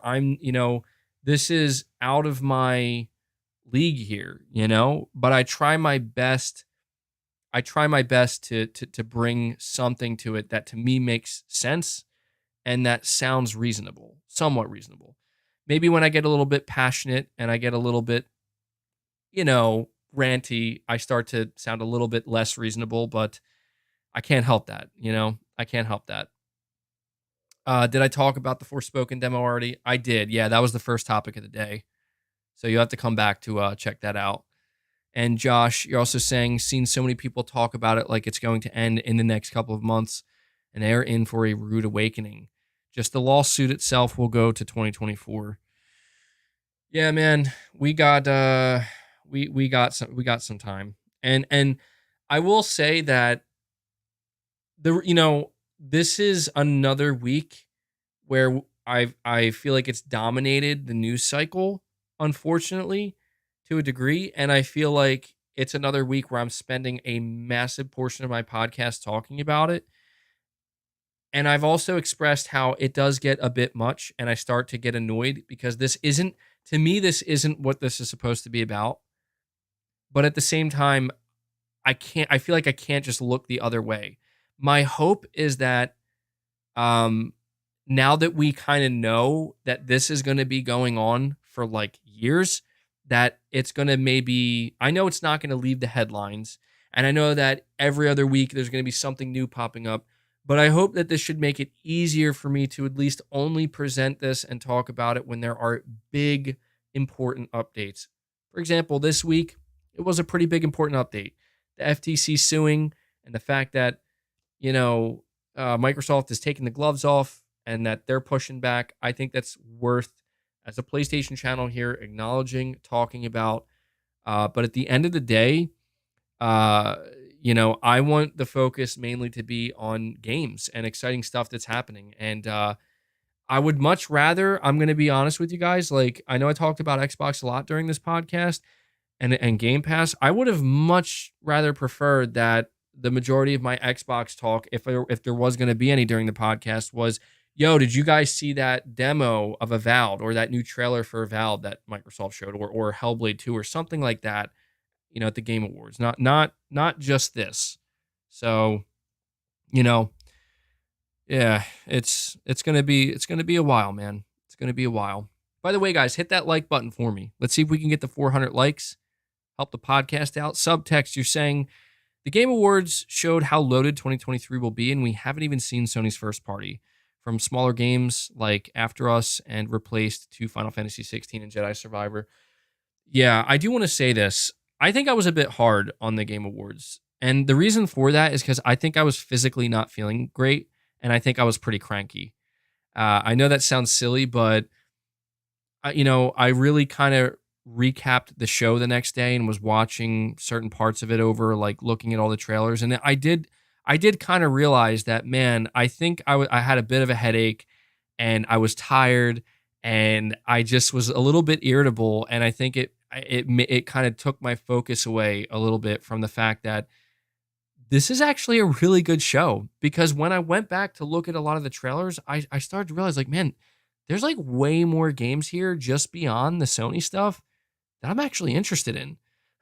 So, I gave the show a 7 out of 10, but I think realistically I got to bump it up to like an 8 or even an 8.5. I hate the ads. I do. I got to admit, like, I always feel like with the Game Awards, the ads are just so obnoxious and they just ruin the pacing for me. But I understand that this is how Jeff pays for the show, and I get that. But I think if I were to just watch this show with zero ads and just the announcements, even removing the awards, If it like just the announcements back to back to back to back, I think I would be like, holy shit, this show is incredible. And I think I got to like kind of keep that in mind where it's like, yeah, the Al Pacino part was pretty funny too, man. I feel like Al Pacino basically went up, realized he could not read that teleprompter and just started winging it. And then little did we know, that Christopher Judge was right behind him being like, bro, you think yours was drawn out. You think you just gave a, off the cuff speech. Hold my beer. Hold my beer, boy. Yeah, that was amazing. It was very funny. I gotta admit though, at some point it started to get a little bit awkward. Like when the music started playing, it really sounded like they started playing the music to make it seem like, oh, you got to speed it up. But I started thinking like, are they playing the music to make it seem better? Like to almost encourage him to keep going? Because it started to sound pretty epic. So that was pretty funny. But dude, subtext. Yeah, that's the thing about 2023. 2023 is loaded with games, man. Like it is beyond loaded. And I'm excited for that. And what you say is that we haven't even seen Sony's first party. That's what I'm saying, dude. Like something is off here. Something is off here because I do see people say sometimes they're like, do you ever think that maybe Sony, they're not talking about their first party games because they don't have anything ready to show, let alone ready to release in 2023? And I'm not saying that couldn't be a possibility. I've even seen some people speculating that, dude, Sony looks like they're going to have a little bit of a drought in 2023. There's Forespoken, which is already looking like it's not going to do that great. And then 6 months later, you got Final Fantasy. And then outside of that, all we know about is Spider-Man, and we haven't heard a single thing about Spider-Man. I got to say to you guys, like, truthfully, I got to say, this is why the notion of Sony doing a showcase, like, I know it sounds crazy, like before the end of this year, in the next week or two, or even if they want to do a showcase in like January or February of next year, this to me is why it doesn't sound insane. I know there are people that are like, dude, that's ridiculous, but I really just don't know what Sony's plans are because, yeah, I mean, I see you bring up Horizon DLC, but it's like, I don't think we should do that. I don't think that's safe. I don't think that's a good idea to basically look at a DLC for a game that will be over a year old at that point and say that is Sony's first party output. It's nice and it certainly adds to next year, but that's not quite the same, in my opinion, anyway. Sean, you're saying MBG. How do you think Hideo attacks Death Stranding 2? Does he do the same amount of delivery stuff, or does he have to do more of what happens Chapter 7 onwards? That's a great question, man. So let's talk about that for a moment, okay? I really have to dive into Death Stranding 2. I have to dive into Hideo Kojima showing up at the Game Awards and finally getting the confirmation that Kojima Productions is, in fact, still working with PlayStation. Now, I know that there are many people who never question that. I know that there are many people who are like, dude, of course they're still working with PlayStation. Kojima would never leave PlayStation. But I do also think it's... Well, put this over there. I got too much crap in the way here. Hold on, guys. Sorry. I need to hydrate. My voice is going.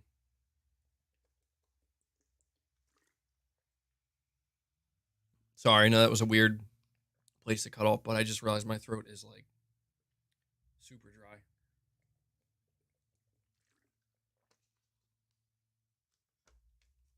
Okay, sorry about that. Anyway, what I was trying to say is I know that there were many people who were always like, dude, of course Kojima Productions is still working with PlayStation. But I don't know, man. There were a lot of people, especially, I don't know if you remember when Death Stranding Director's Cut released, there was a message that Kojima wrote at the end of the blog post, and a lot of people were saying, like, dude, that sounds like a little goodbye note to PlayStation fans. And especially after Kojima showed up at the Xbox showcase announcing his game. Some people were really starting to think, like, dude, I don't know, man. He might have moved on from PlayStation. So it is nice to have that official confirmation that no, he's still on good terms with PlayStation and working with them, and it seems like that's going to continue. But surely anybody who has been following this channel for the past year and a half, you've witnessed the insanity, the absolute insanity when it comes to Kojima Productions, the blue box thing, the abandoned thing, and the whole Silent Hill thing. And I mean, I gotta say, like, after that announcement, I didn't fully process it, but after Kojima announced Death Stranding 2, I realized in that moment that everything that led up to that, all the conspiracies, all the just the connecting the dots, all the theories, it was all, erased instantly. And I understand that it's been so long that many people will say, like, dude, wasn't it kind of obvious like months ago? And it's like, yeah, it was. But now it's like, there it is. Like, this is what Kojima's been doing this whole time. There was never a PlayStation horror game, although Death Stranding could be horror themed, more so. There was never a Silent Hill.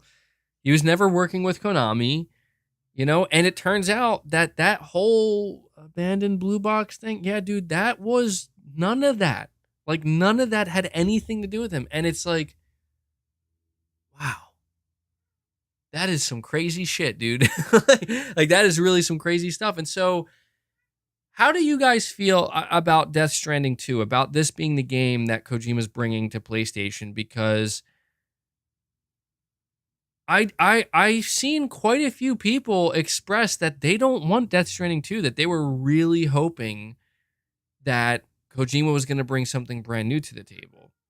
And I get that. Like, I do get that, but I did really enjoy Death Stranding 1, but I gotta say, I do have a wish for Death Stranding 2. I have a wish for Death Stranding 2, and I was hoping we would have had this question answered, like, by Kojima, maybe during the Game Awards, or maybe he would do an interview afterwards, but it seems like he's playing it close to the chest. My big wish with Death Stranding 2 is that I want it to be kind of different in terms of gameplay. Now, Death Stranding had more diverse gameplay than I think people give it credit for. Like, I've seen people kind of talk about it in the sense that there's no action or very little. And I will admit that the game definitely does not lean that heavily into action, but there are plenty of weapons, and you can approach situations where it's like, you want this to be more of an action game, you can do it. But the game is unavoidably, like, it's centered around deliveries. It's centered around deliveries and transporting stuff. And I think what people are wondering based off of this trailer is, is this what we're going to see again? Is this going to be another game that's focused on deliveries? Or is there a chance that the first game was centered around mostly delivering things, and now the second game is actually going to be centered around something else entirely? I do have this suspicion that the sequel, Death Stranding 2, could end up being very different gameplay-wise from the first game, simply because if you did complete Death Stranding and then you watch this trailer, without spoiling much, all I will really say is that things are looking pretty different. It looks like some things have changed quite a bit. And it also looks like this game takes place, a certain amount of years after the first game. And what you did in the first game is clearly having some type of effect in the world now in the second game. Justin, you're saying it feels like Hellblade 2 isn't coming in 2023. Thoughts? Yeah, I don't think it is, man. I would be very surprised if Hellblade 2 came out in 2023. I remember hearing last year that the game just entered like full production. So yeah, I think Hellblade 2 is a 2024 game at the earliest, truthfully. But I'll be interested to see more of it. But Julian, you're saying MBG knowing Kojima, he's going to make something completely different in the sequel. It will be the difference between MGS1 and MGS2. Yeah, well, yeah, that's the thing is I did see some people speculating that you're not even going to play as Sam. Like Sam isn't going to be the main character of the game. He's going to be like a huge part of it, but I could see that happening. Based off the trailer, based off the key art, people are thinking that in this game you're actually going to play as Fragile. And yeah, it kind of gave that vibe a little bit, didn't it? It kind of gave off the vibe like, hey, the star of the show this time is Fragile.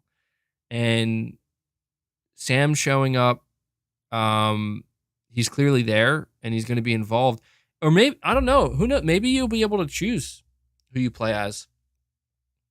I mean, one thing that became clear to me based off the trailer is that Fragile and Sam are clearly, in something here together and they're going to be working together. So maybe you can play as both. But yeah, I mean, I gotta say, I am very curious to see what direction Kojima goes in with Death Stranding 2, because the one thing I will say about Death Stranding's universe is it's a very unique universe. It's a very intriguing universe. And to me, it seems like there's a lot of different things they could do within it. I also love the fact that at the end of that trailer, they showed it's clearly going to be an antagonist in the game. The red dude, he almost looks like Raiden. I saw people were saying that he looks kind of like a reddish ninja a little bit. But he's using some type of guitar, and like I just love the idea that so you're telling me there's going to be a boss battle in this game at some point against a dude who uses a guitar. Yeah, some people were speculating that it's Higgs. Could be. Yeah, there are so many points of this trailer that give you Metal Gear Solid vibes. For sure. Yeah, I don't know, man. You're saying Fragile's dialogue at the end to Sam made it seem like you were going to play as Sam and begin a new journey. Yeah, that's true as well. But we know what Kojima likes to do with his games. So, I gotta admit that the only thing that's a little bit disappointing to me about this, and I gotta just be totally blunt here, man. I just want it to be known this does not take away my excitement for Death Stranding 2. But what this does confirm is that the overdose leaks that we have seen and talked about, that is in fact the Xbox game. And what it also means is that I hate that this is painful to admit, Xbox gets the Kojima horror game, man. And that like that's I gotta admit, as a PlayStation fan and as a big fan of Kojima Productions, and especially somebody who always wanted to see Kojima realize his big, well, assuming it'll be a big, I think Kojima has made it clear that this, and I'm not downplaying the game, but he said it himself, like apparently this game is going to be a bit smaller, the Overdose game. Like I don't think this is a big AAA project, but it's big enough. And it's clearly going to be a cloud horror game of some kind. So everything that Kojima said about like how he's making a game and he's trying to do something that's never been done before, that's Overdose. That's what he's doing with Xbox. Maybe that was always obvious, but yeah, I got to admit, like there was a part of me that was really hoping that all of the teasing that, was, oh, it's Death Stranding 2. And let me ask you guys if you feel the same way. Is it just me, or did it feel like this was the most straightforward reveal that Kojima ever did? Like to me, that was what, like the trailer looked great. Death Stranding 2 looks great, but I was a little bit surprised how it was just very straightforward. Like it was just, here's Kojima. Welcome to the Game Awards. And Kojima's like, yep, here's my new game, Death Stranding 2. enjoy the trailer and look for some hints about where the game's going. See ya.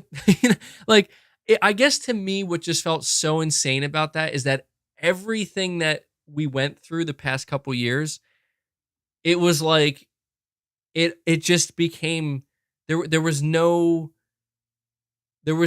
screwing around. You know what I mean? It was just here it is. Here it is, you know? Something else I will say though, I don't know if you guys noticed. I know it's a sequel, not a new IP, but I'm telling you, I think Kojima fans can attest to this. This was by far the most straightforward reveal I think that Kojima's ever done. I don't know. I'm not saying that's a bad thing. If anything, maybe it's better because it's like now we can stop with the crazy theories and everything. But you gotta admit, Kojima, he usually maybe I don't know, maybe it's because he's so busy anymore. You know, maybe it's because he's got so many different things going on. He probably doesn't have time to screw around. You're saying there's a ton in that trailer, dude. Look into it. Yeah, you might be right. I will admit, like, just kind of analyzing it quickly during the Game Awards. I gotta admit, I'm also not the best at finding that stuff. You know, like, I feel like if I analyze a trailer, I could watch it over and over again and still miss like 15 things. And then I'll come across somebody else's video and they're like pointing out all these things. And I'm like, yo, how did I not see that? I feel like some people were saying that there were hints in the trailer that they like basically it is hinting that the game's going to be a little bit more action oriented. I don't know about that. I don't know if we can take that away from the trailer necessarily. I saw people saying that there's a clear like reference to Metal Gear Rex in that big ship that comes out of the water at the end. You didn't even see Solidus Snake in the trailer. Wait, what? You're screwing with me, right? You have to be screwing with me. Yeah, and that was another funny thing is Kojima was like, yo, I had to rewrite this game after COVID because I don't want to predict the future. It's like, yeah, but dude, like maybe now what you just wrote, this is now you're still predicting the future. You're still writing the future, you know? It's like Kojima's living in fear every day. Like, oh my God, like, should I even make this game? Should I write this game? Is this really going to happen? Saying the ship has a bunch of weapons on it. It makes me feel like you're going to control it. That's what I think. I think there's going to practically be like, you know, big futuristic ship battles. I could see that. But yeah, man, oh, here's another question I have for you guys. And people were asking me too, like, do you think that Stranding 2 is going to be, do you think it's going to be a 2023 game or beyond that? And I think it's a 2024 game, truthfully speaking. Like, I would be shocked. I would be completely shocked if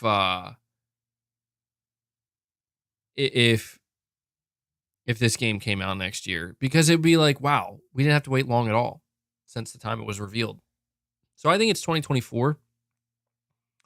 I couldn't see it being beyond 2024. That seems like too long because he's been working on the game since 2019, presumably.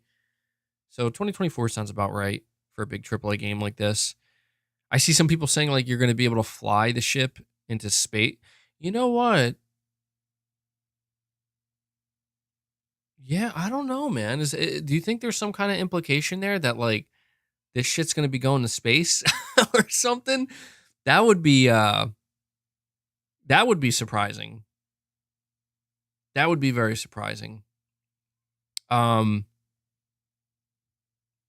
Yeah, you know what else too is I noticed that the title that they're using, Death Stranding 2, is a working title. That was interesting to me. Like that they're basically implying that the title could change. Now I'm just like wondering, what else it would change to. So yeah, I thought the game looked really good. I saw people saying that like it's it's just a pre-rendered cutscene or whatever. I don't think so. I think everything we saw was confirmed in engine, and it looked really good. Death Stranding: Sons of Liberty. Yeah, there we go. That's clearly what the game's going to be called. Um, Death Stranding 2, The Phantom Pain. Yeah, I'm really excited, man. I gotta say, it just felt the the trailer still felt like a big tease. And I know, we got to be patient. They're just announcing the game, they're just showing it all for the first time. But I really want to see what this game's going to turn out to be. I want to see more of it. But not, to me, this was probably the biggest reveal that Sony had at the Game Awards, and I do think that Sony really kind of nailed it. Now, there was something else I had to talk to you guys about here regarding announcements at the Game Awards. Um, there is this game that was announced by Sony, and this went totally under the radar, but this is, I think, somewhat of a big deal. There was this game announced during the Game Awards called Wayfinder. It's a new character driven online RPG, and it's a free to play title, and it's actually developed by Digital Extremes. In other words, the studio that made Warframe. But what's important to note here is Sony signed on with this developer and this is clearly something that Sony believes in and thinks is maybe going to be a potential hit or a bigger game. And this just, to me, totally went under the radar, because it made me think that, like, this is just another random game. I didn't even realize it was developed by Digital Extremes, but it's called Wayfinder. So they have a whole PlayStation blog post, and it says, at Airship Syndicate, we love creating unique worlds with interesting characters. In previous games like Darksiders Genesis. Wait, hold on. Oh, it's from both Airship Syndicate and Digital Extremes. So my bad. Yes, they've made Darksiders Genesis, Ruined King, A League of Legends Story, and Battle Chasers Night War. We set out to put our spin on worlds and characters that you've already seen and visited before. We're incredibly excited to be partnering with Digital Extremes on this adventure as they pioneered the free-to-play space with Warframe. What is Wayfinder? The world of Evanor, I think is what it's called, is shattered. You must harness the power of a Wayfinder to control the chaos that is over on the world. Join forces with friends to strengthen your powers and control your action-packed, endless adventures with vast customization modifiers when exploring the immersive world, collecting and crafting. Led by the distinct art and style of acclaimed games and comic book artist Joe Maduria. I don't know if I'm saying his name right. Wayfinder is out to take on an online world that encourages exploring, collecting, and sharing with friends. You are one of the last champions of a dying world. Thieves and looters fight over the scraps that have been left behind. You are an echo of a fallen hero, but you have survived the gloom that is consuming the gloom. Okay, that is consuming the world, and returned with the power to fight it. Along with your fellow Wayfinders, you must use your newfound powers and mythical tech to defend your people. You must venture into the regions lost to the gloom. Okay, I can't believe they're actually calling it that. And chart a path through the darkness. Control the chaos to conquer the gloom. I'm not going to play this game just because they're calling it the gloom. That's really bothersome to me. You must adventure into the dungeon-like area called Lost Zones. You will encounter enemies and bosses and gather resources to help level up and mod your character, as well as craft that enticing weapon that you have your eye on. But you have the power to control and change the gloom, making each lost zone that you enter unique to your play session. Your Gloom Dagger, which every Wayfinder wields, will allow you to control the chaos and apply mutators to your hunts and expeditions. You have the power to control what enemies you might encounter and what resources you want to drop, but beware, your choices will also affect modifiers such as enemy health, environmental hazards, and more. Explore and discover. I'm not going to read all this. Experience endless customization. And it launches in late 2023 as a free-to-play title.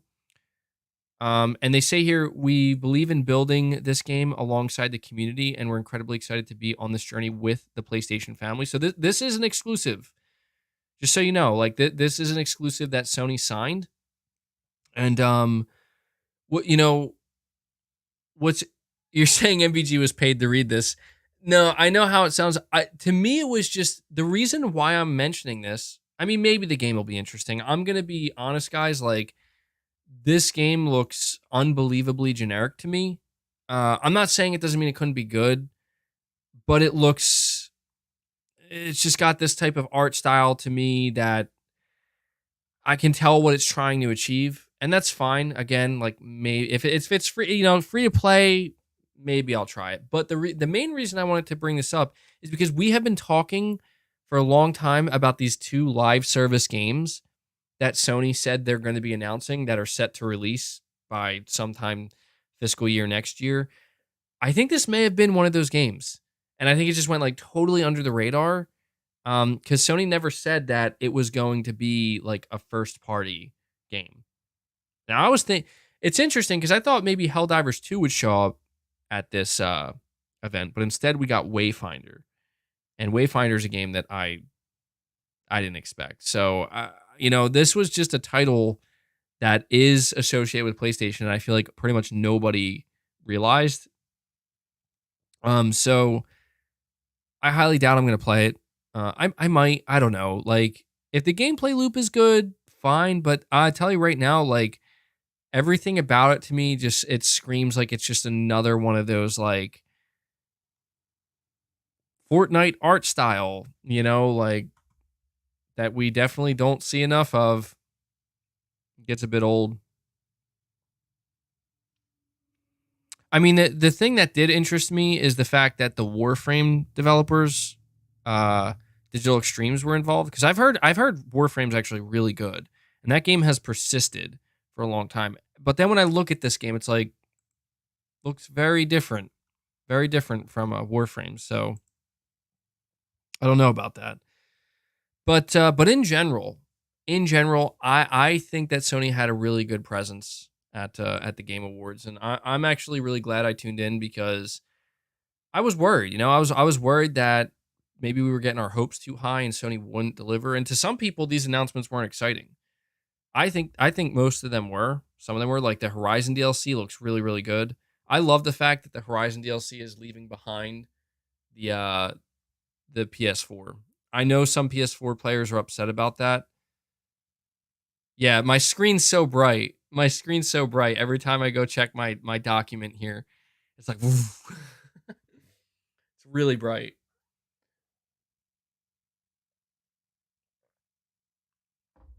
Let me see here. It's gonna get bright again for a second. Let me see. So another topic that we could talk about briefly here is, did you guys happen to see that apparently Uncharted is getting rebooted? How do you guys feel about that? Because I was actually surprised to see that there is there's quite a few people that are not happy to hear this. Now, keep in mind this is not officially confirmed yet, but we're pretty close to, I think hearing something about this, only because we've been hearing about Uncharted for a while. I never believed that Sony wasn't going to do anything more with Uncharted. I never believed that. If they were, they wouldn't have pursued this movie. They wouldn't have put out the PS5 collection. Um, I feel like it really depends on who's handling it, because that, to me, that's something that's really interesting. The leak claims that Uncharted 4, not 4, I guess it would be 5, but apparently it's going to be a reboot and it's going to be given to a different studio. It's not being handled by Naughty Dog. You're saying you bet his daughter's the main character in Uncharted 5? I don't think so, because that's not a reboot. You know, I mean, I guess technically it could be. Well, then again, people call God of War 2018 a reboot of some kind. So I guess if it's like a soft reboot, then maybe, yeah. But just using the word reboot, that implies like it's just going to be basically we're starting over. Now, I don't have a problem with this, mainly because they're giving it to a different developer, and I'm genuinely curious who this developer is, There have been rumblings that Sony has been developing a new team that has yet to be announced. I don't know, we've covered this where there are job postings that seemingly hint that there's a new team being formed working on an established IP, and there were some connections there with Naughty Dog. So I think I think we're going to see a new team announced from Sony that's working on Uncharted at some point. And I did see quite a few people basically saying like they really kind of wish that maybe Uncharted takes a longer break and that it doesn't come back anytime soon. Now, my whole thing with this is if Sony is putting together a new team to create this Uncharted game, I have no problem with that. Because that means that any of their other teams they have are not being, like I don't know that I would be too thrilled to hear about like I'm trying to think of another studio that could handle Uncharted realistically, like that a Sony studio that it would be given to. We know Sony Bend's working on a new IP, but like okay, let's just use that for example. Like I would much rather find out that Sony's making a new team work on Uncharted and they're, funding a new team rather than find out that oh, Sony Bend's making Uncharted. No, the way it's going now is the way I prefer it. Sony Bend is making a new IP, and whoever's getting Uncharted is new. They're not already,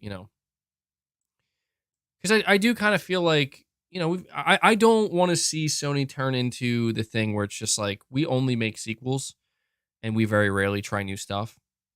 To me, that's not what Sony does best. Sony does great with sequels, but I'm also trying to think of like I feel like I'm going to be honest, I feel like rebooting Uncharted is a monumental task. I do. I do really think that.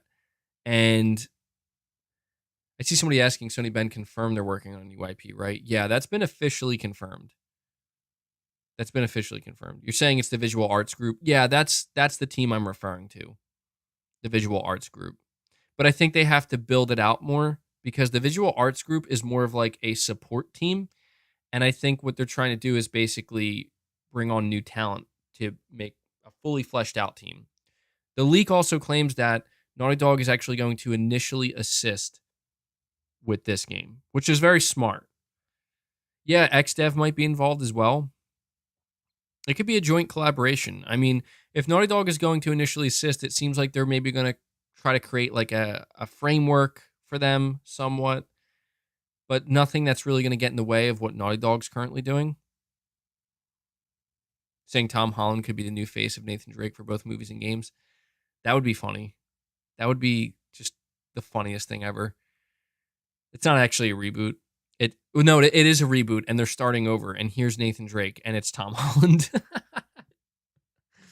That would be the funniest thing ever. I would love to see that just because it would be so comical. We literally rebooted this just to get Tom Holland in here. But yeah, you have to assume they're going to continue the Uncharted movies.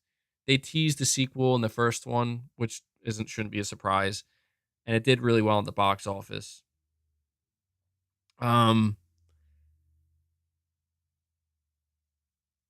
Yeah,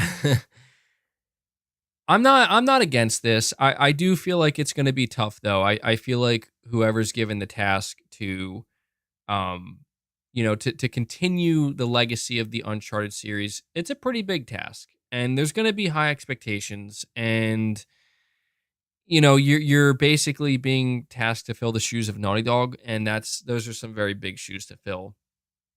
So I hope that if they do it right. I'm not the biggest Uncharted fan. Like, it's not really a series I was ever like heavily into, so I can't say that I really feel one way or another about it. I'm pretty open minded. Like, I just kind of feel like, hey, if you're rebooting Uncharted, I'm interested to see what you do with it. If it looks terrible for some reason, then I will be upset. Well, not too upset, but disappointed. If it looks good, then cool. I'm down for another Uncharted. But I hope it's different.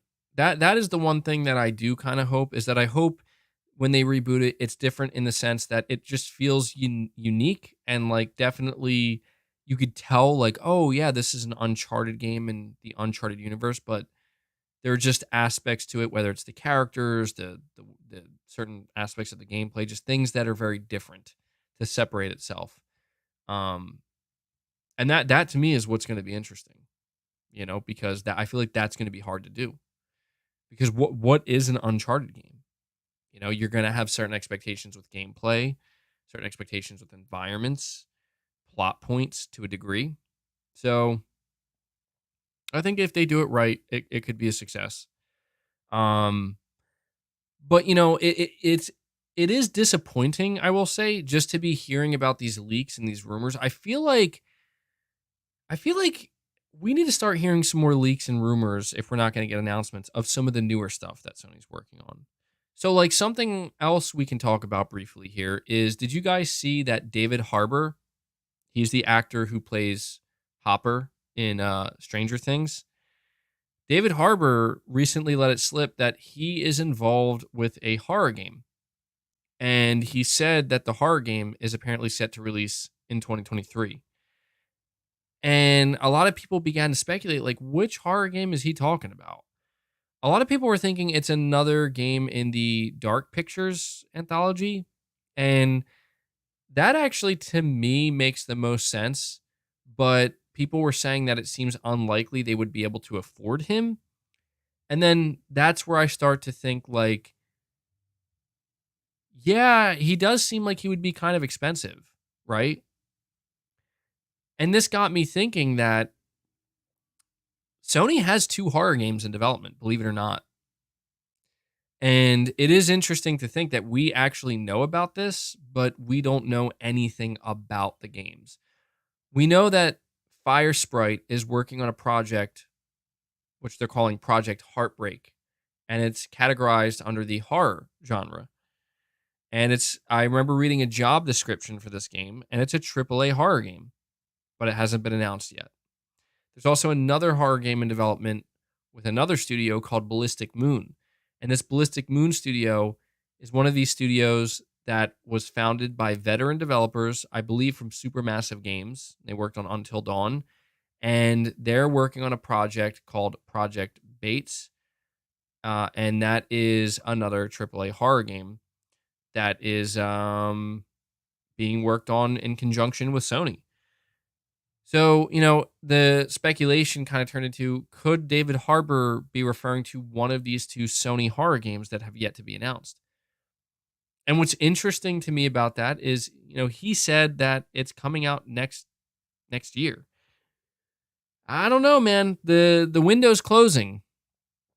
The window's closing. Like, I don't know. I could see Sony announcing a horror game.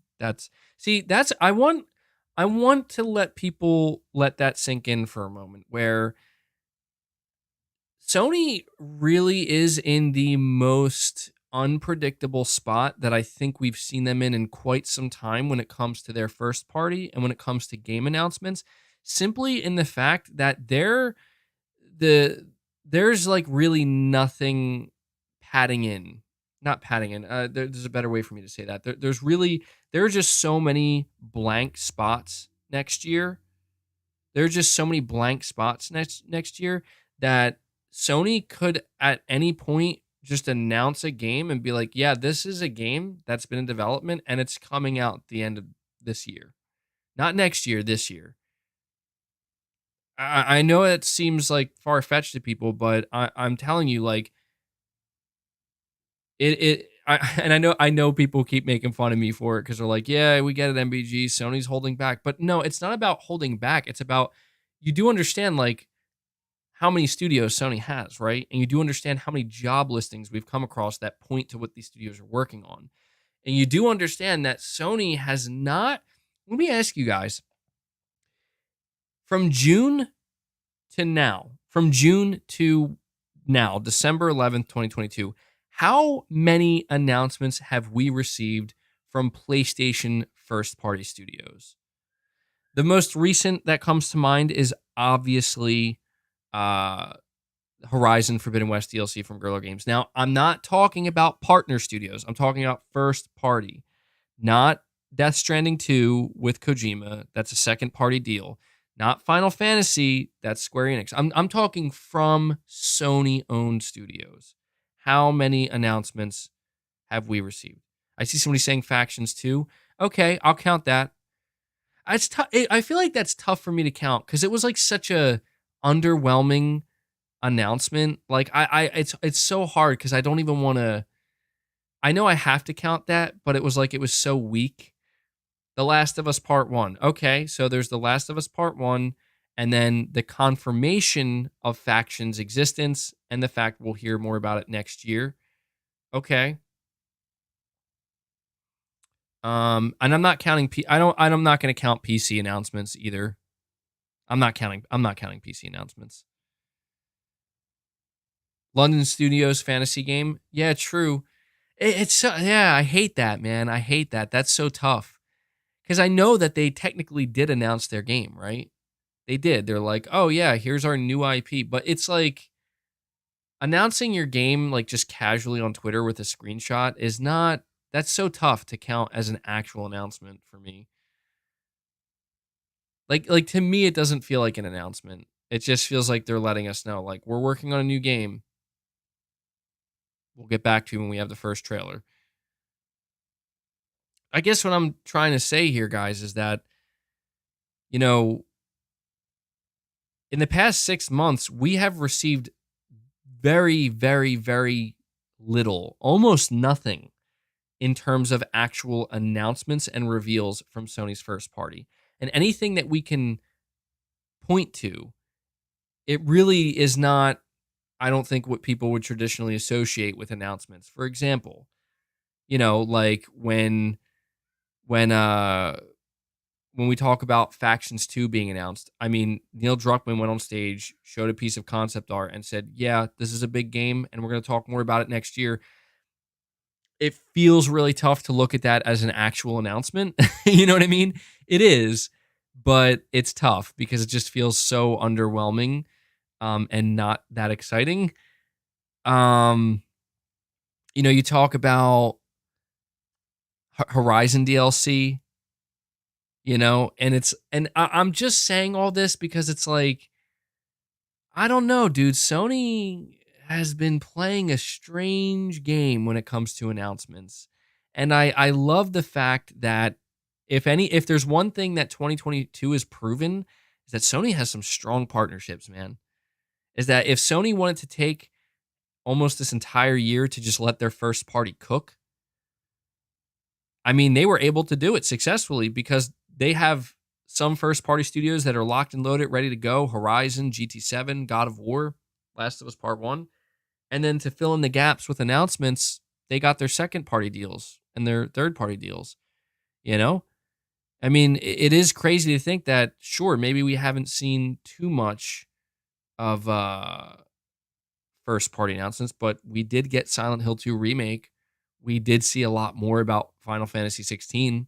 We did get Rise of the Ronin. We did get Death Stranding 2, and it's like, well, damn, like that is a lot, isn't it? All PSVR 2. I think Sony just realized that they can basically just ride the rest of this year out and let their first party cook. And dude, it would be even better if we end the year with some kind of Spider-Man 2 update. I see somebody asking if I saw what was going on with the Sony Bend. Yeah, Lost Soul Side as well. Again, partners, man. Yeah, the whole Sony Bend scenario, I saw that. I think it was the former director of the game and the writer of the game, where somebody on Twitter asked him, like, why didn't Days Gone get a sequel? Or why did it get bad reviews? Something. I think that's what they asked. And he said 3 reasons. Like, number 1, the game had technical issues, basically blaming the engineers of the game. Number 2, what was the second reason he gave? He said something like, I can't remember the second reason he gave, but the third reason he gave was that he said it was also due to woke reviewers and journalists, who couldn't handle, the way he worded it was, who couldn't handle a gruff white biker looking at his girlfriend's ass. That I believe that's exactly how he worded it. Now, I did see that this actually prompted Sony Bend to put out a statement basically distancing themselves from him, saying that like, we just want to make it clear that we do not share the same opinions of our former director and team member. And I saw that there was a lot of back and forth. Like, there's a couple things here that I want to say.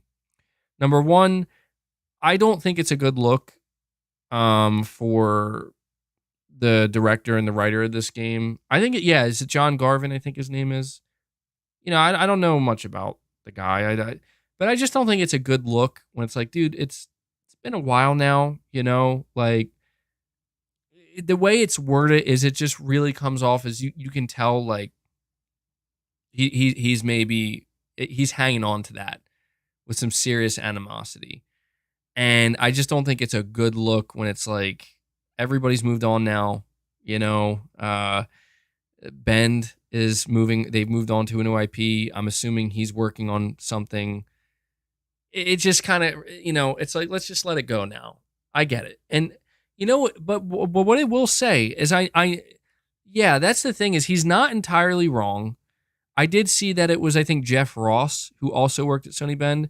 He kind of came out and he wanted to point out the fact that, the engineers at Sony Bend, when it came to Days Gone, were, according to him, punching well above their weight. Like, a lot of people were taking on loads of responsibility and work in terms of engineering of that game that would be very difficult for a single person, and they did it anyway. And that probably does explain why there were some issues. But the one thing that John Garvin said that is true, and I can attest to this because I was literally covering this when it happened. I understand that in like these days, the word woke and all that, it's like it has lost almost all meaning because it's just, people use it in the wrong context. It just doesn't have much meaning anymore. But what I will say is I remember when I was covering the reviews of Days Gone, specifically GameSpot's review was particularly egregious. And one of the things I pointed out with that review is GameSpot gave Days Gone a 5 out of 10. And if you look at the negatives and the cons that they listed, some of it it really did read as like, you could tell that the person playing this, I think it was, I forget the name of the woman. It's not really even relevant anymore, but it was so clear that it was like, yeah, I feel like some of the themes in this game probably, they didn't agree with. And I even remember, I remember reading about how there were like some articles being written up. Don't get me wrong, like I think the writing of Days Gone needed some, improvement. There were certainly some things in Days Gone were kind of cringe, a little bit like, okay, it was some of it was a bit much, but people I think cooked it a little bit more than they should. And I also remember reading that like one of the criticisms of the game, I don't know where this came from. I don't know. I think it was IGN potentially at the time, but they were like, all the zombies are white. And it's like, because in the story, the virus that infects them turns them albino. Like, it's literally written in there. There's a reason. It's like, and I just remember like, this is the type of shit that this game is going up against. And I guess what I'm trying to say is that I do think I agree to an extent that I think Days Gone got an unfair shake. Some reasons I think are totally justified. Others I think are extremely questionable. At the end of the day, it's all just people's opinions. But I also don't think it's necessarily a great look that it's like, look, man, it's over. It's fine. Days Gone still has a ton of fans and it has that fanfare. And I think that John Garvin should probably just try to focus on the fact that there are still so many people who feel so passionately and, about the game and enjoy the game for what it is and appreciate it, rather than kind of continue to talk about the things that maybe brought the game down or, some of the negative aspects that are, it's water under the bridge at this point. To me, that would be the best thing to do. Holy shit, I forgot about that. Yes, there is a Days Gone movie coming up. Oh my god, I feel like that just broke my brain. I totally forgot about that. That is nonsense. That is nonsense.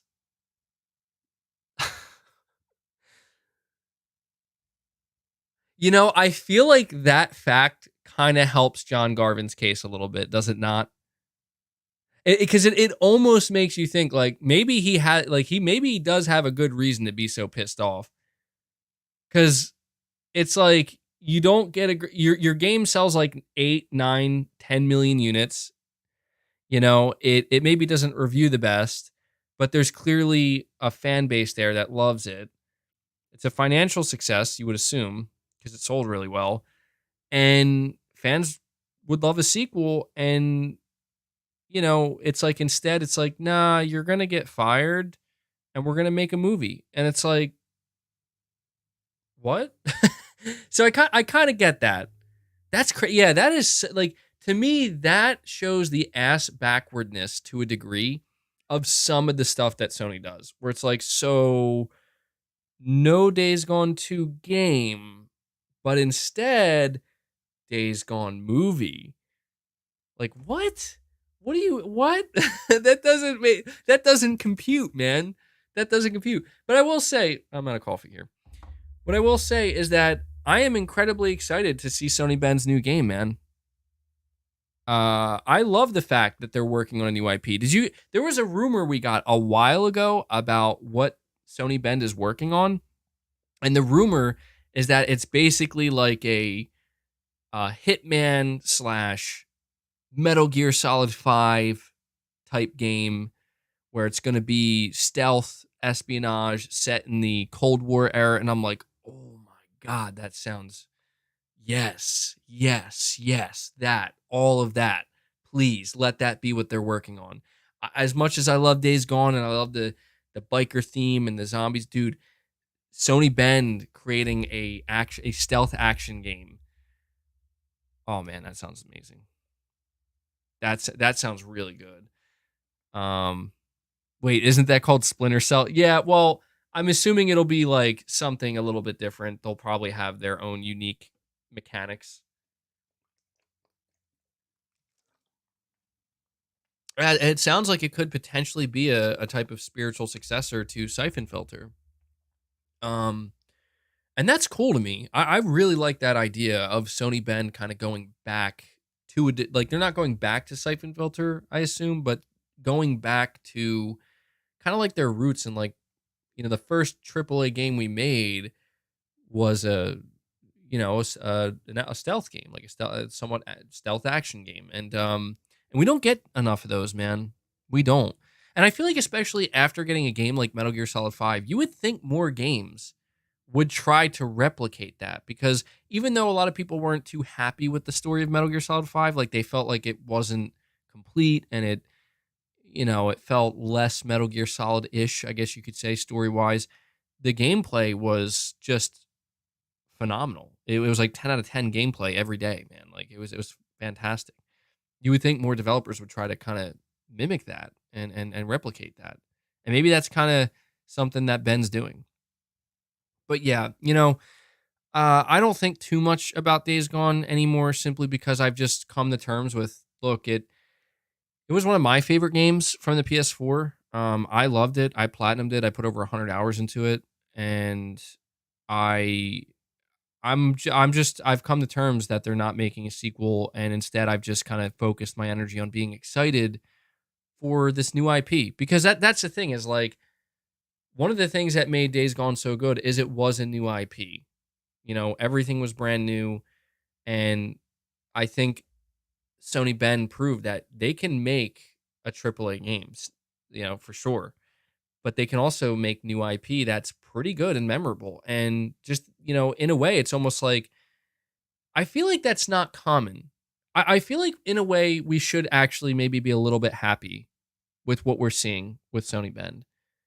I say that because anytime a game succeeds, it's almost like automatically like, well, you ready for the sequel?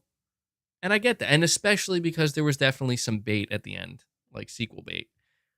But it's really rare that it's like, you really enjoyed that game, huh? Yeah. Cool, cool. We're making something brand new again.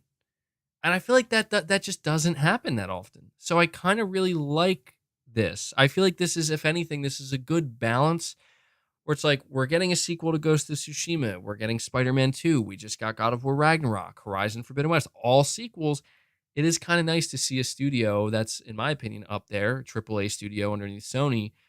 Like, you know what? We're doing another new IP. I mean, how that I feel like that doesn't happen that often. So maybe that's just me looking at it like glass half full. But yeah, like Return again, yeah, Hanzo Returnal's a great example where Housemarque confirmed that they're not making a Returnal 2. They're not doing a follow up. They're doing another new IP, and I'm like that. I like that. I think we need more of that from Sony Studios, and we shouldn't be necessarily opposed to it because we definitely don't want to see every Sony studio turn into a sequel studio. Um, like a lot of people are thinking that the next game we're going to get from Sony Santa Monica, or at least the next game announcement, because it's going to be a while till we see anything from them again, is a new IP, and it's like that kind of makes sense. This has been the God of War studio since the start. Their last two game, the last game on PS4, God of War, last game on PS5, God of War, everything kind of wrapped up. And they're obviously going to continue God of War, but I just mean like, throwing in a new IP in between would be very cool. So, who I'm interested in seeing, like if they're doing anything new, is Guerrilla Games, because I know that Horizon was a new IP. Like Guerrilla went big with a new IP in 2017, and that wasn't that long ago. I mean, like I'm just saying, it's not like it was 10 years ago that they created the IP. But I just am wondering if beyond Horizon, if they're like working on anything else, or if they are right now just the Horizon studio.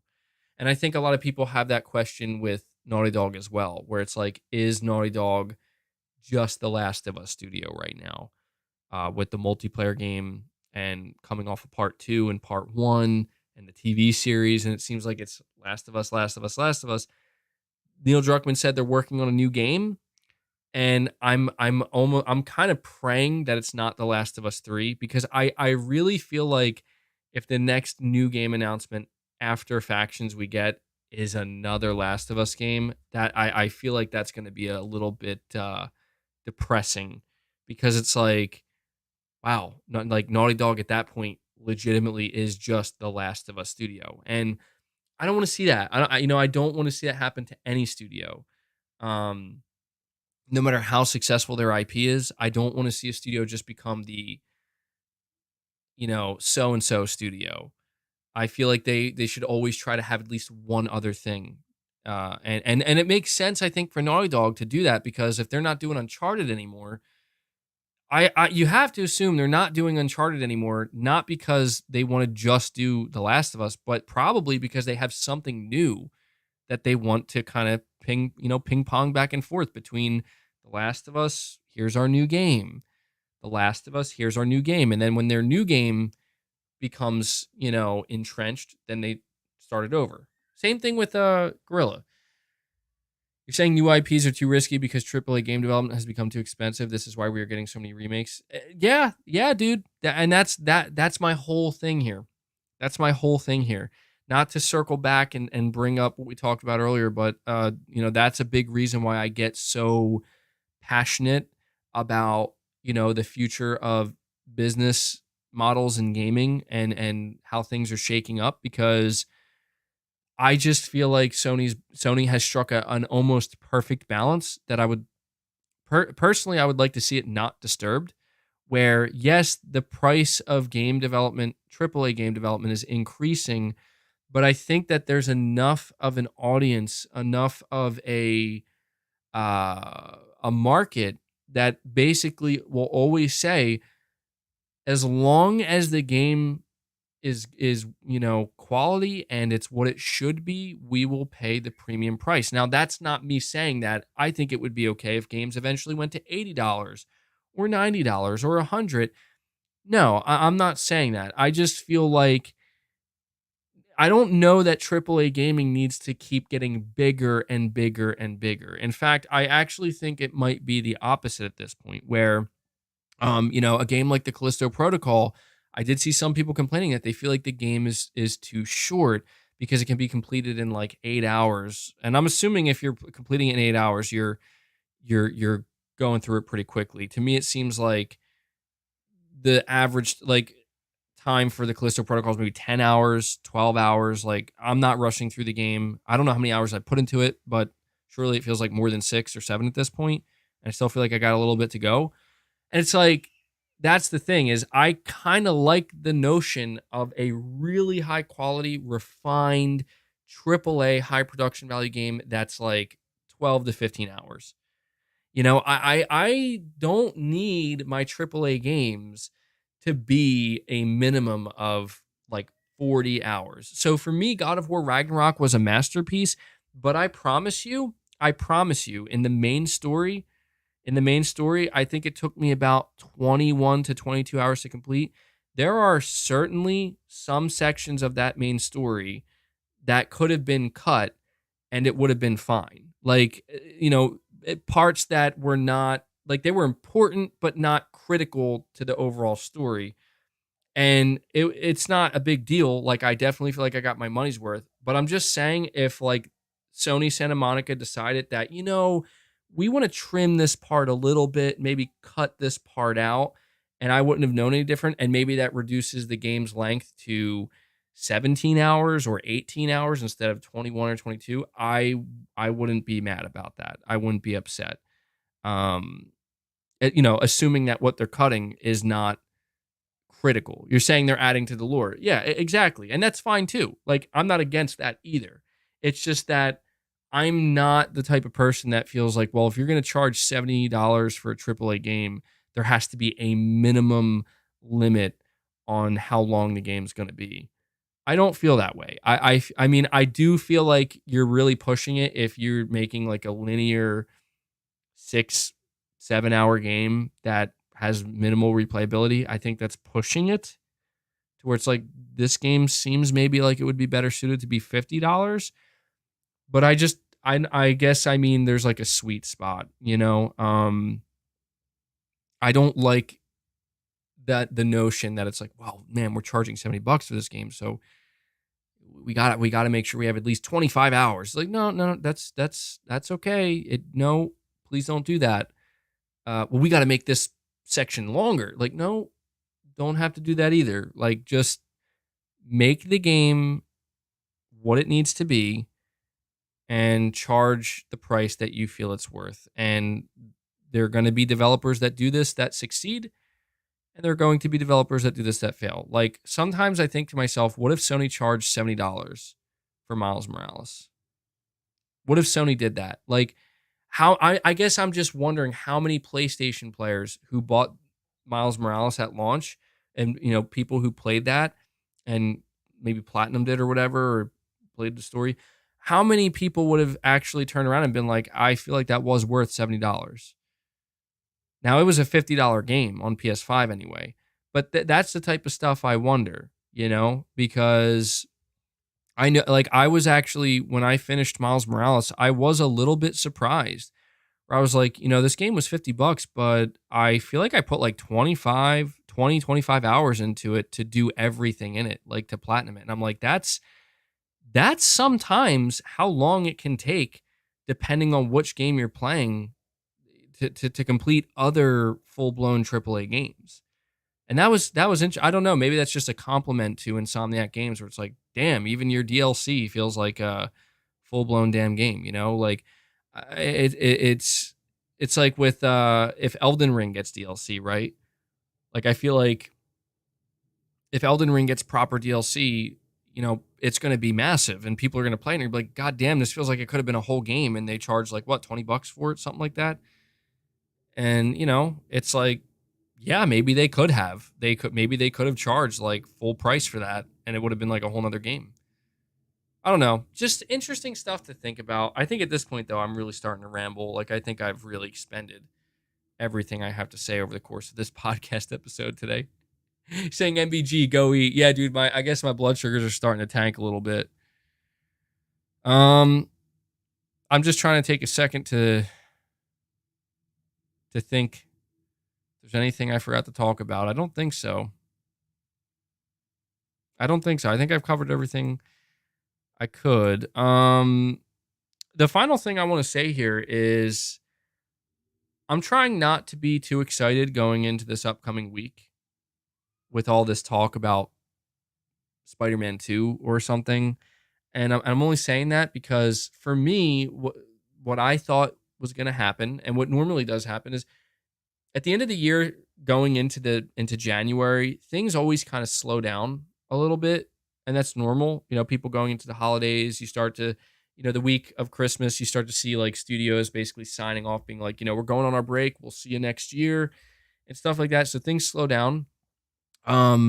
And for me, it's always kind of been this cadence where it's like, well, once we hit the Game Awards, like that's it. Like the Game Awards is the final hoorah. There could be some small bits of news that come out after that for the next week or two, but that's it. And that's, that puts a cap on everything.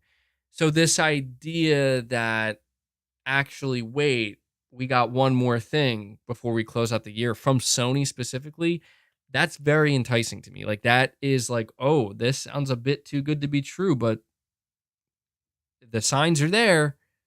What could it be? Could we be in for just a little surprise before everybody kind of packs it in for the holiday? So I will admit, I'm going to be going into next week, or this week is Sunday.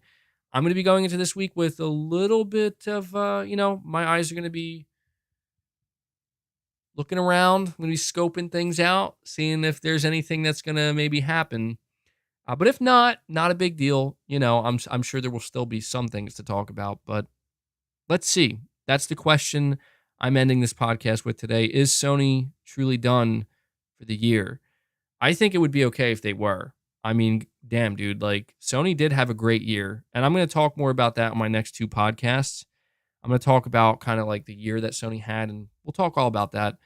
But yeah, that's the question I'm ending the podcast with. Does Sony have a little something extra for us to close the year out on? And I also want to remind everybody before you go, my final podcast of the year is not happening on Sunday.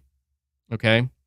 My final podcast of the year is happening on December 23rd, which is a Friday, and it's going to be at a different time. It's going to be at 6 p.m. Eastern time. I normally do my podcast at 12 p.m. Eastern time.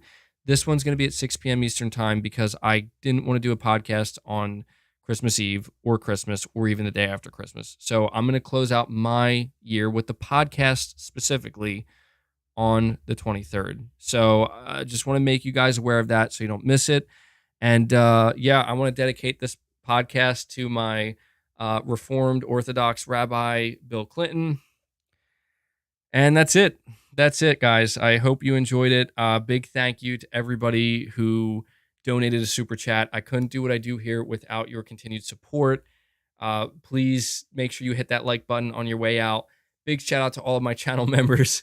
Big shout out to Devil Shooter, who does the timestamps for the podcast every week.